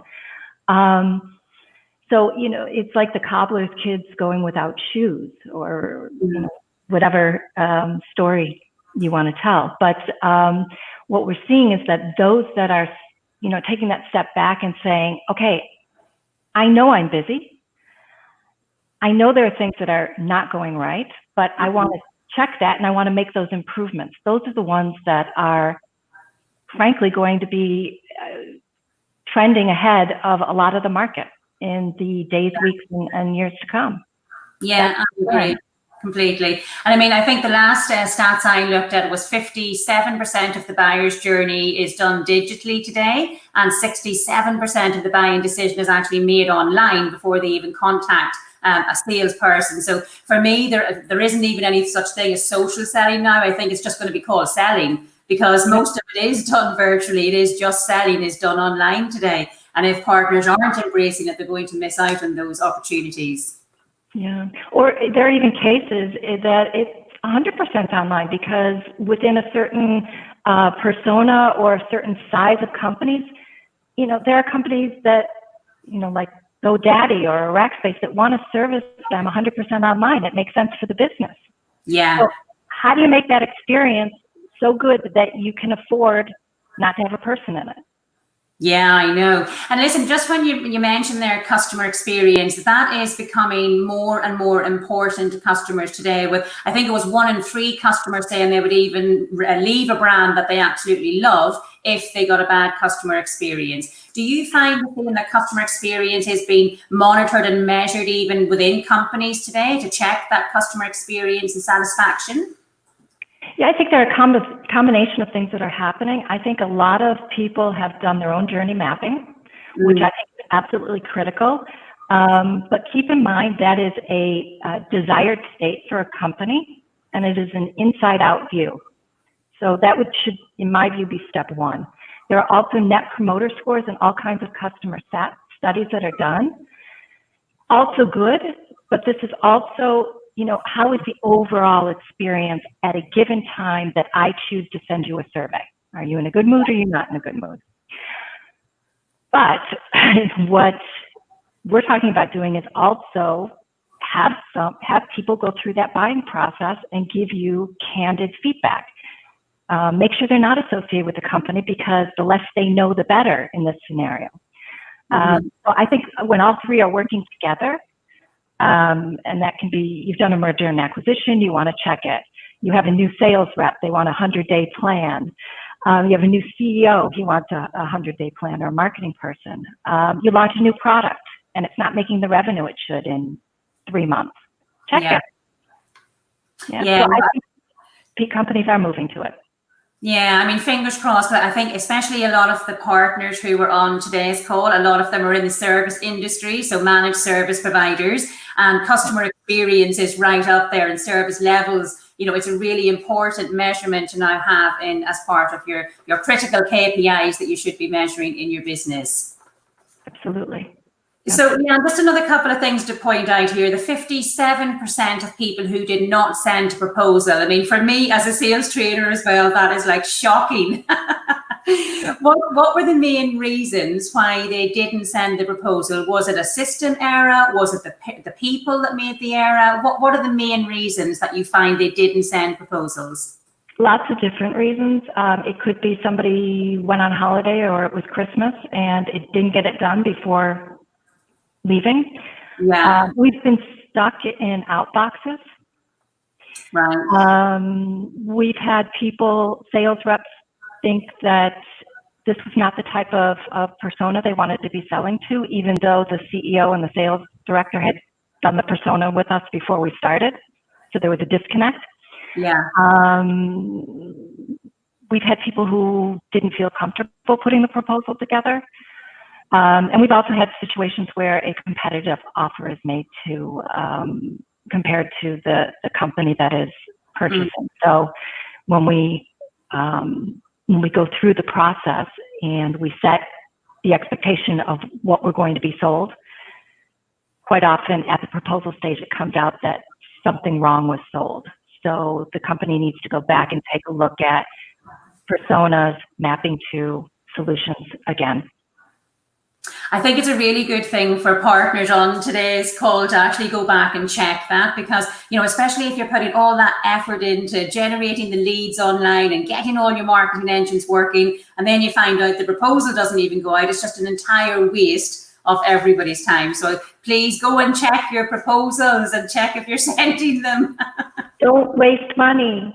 Exactly. And you get a better ROI on your marketing campaigns and your sales motions if you fix the foundation. You know, we all go to the dentist every couple of months or a couple times a year in order just to prevent having cavities.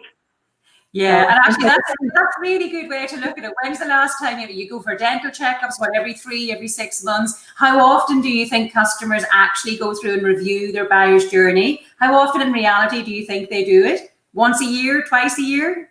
Never? Well, our customers are doing it at least once and quite often more a year. But in general, there are companies that have never been through the process before. Wow. And it makes such a difference when you're actually able to see it. It can make such a big difference to the business when you actually do go through and make those fixes. Absolutely.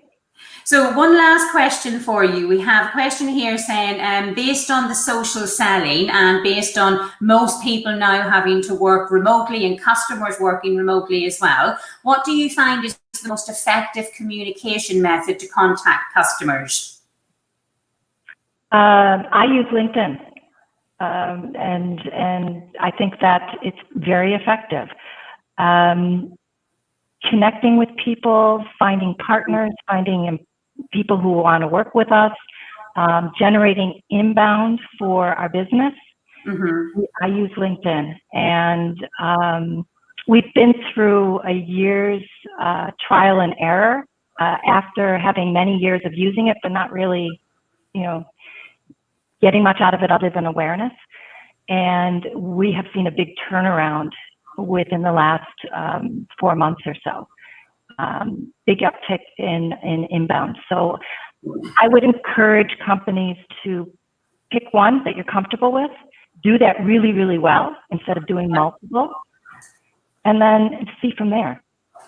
Yeah, no, I agree. And actually, I love all your LinkedIn posts and all of the content you're putting out there. So for all of our listeners who are actually listening on LinkedIn, can I please ask you to give a round of applause or thumbs up to Leanne so she can see it on her LinkedIn profile. But also make sure you connect with Leanne on LinkedIn after today, because she really does put out some great content and some great stats that will really help you to review your business. So Leanne, thank you so much for joining us today. I know you had to adapt your presentation at the end there, so thank you for being flexible. This is what always happens on a live stream, unfortunately. But thank you very much for joining us, and we are really looking forward to partners accessing the rest of the free resources and data sets that you're giving all of the listeners on today's call. So we'll make sure that we put that link in the chat boxes for everybody listening. So we have come to the end of this morning's session. God, that 3 hours has just flown past, but I hope you have found it really useful. I hope you're finding the sessions valuable and you're getting some really good golden nuggets of information here that is going to help you to really thrive throughout these challenging times and to help your business to accelerate towards predictable and profitable growth. So we're going to end the morning session, but we will be back live online again at 1:30. And at 1:30, we have the lovely Matt Solomon from ID-ONS joining us. So if you're in the security space, make sure you come back in and watch that session. I've seen his rehearsal session and it is absolutely packed with nuggets of how you can win more sales in the security space. We then have the lovely Joel Chamondes and Simon Kitson joining us from Maverick, which is part of the Tech Data Group. And they're really going to be touching in on how to help your customers to set up an effective collaboration strategy. And we then finish with a fireside chat where we have Rob Ray joining us. And we also have a little bit of a secret guest joining us on this one as well, somebody who you will all be familiar with in the IT and MSP industry, but we're going to keep him for a surprise at the end for you. So thank you very, very much for joining this morning's session. I hope you all have a good lunch break. And remember to please like, comment, and share. We want to help as many of your colleagues, as many of your partners as possible. So please comment, like, and share these streams so that you can help everybody else in your team and your business as well. So thank you to our host again, Tech Data, for putting this session on. And we will be back live again at 1:30. So have a good break. Thank you.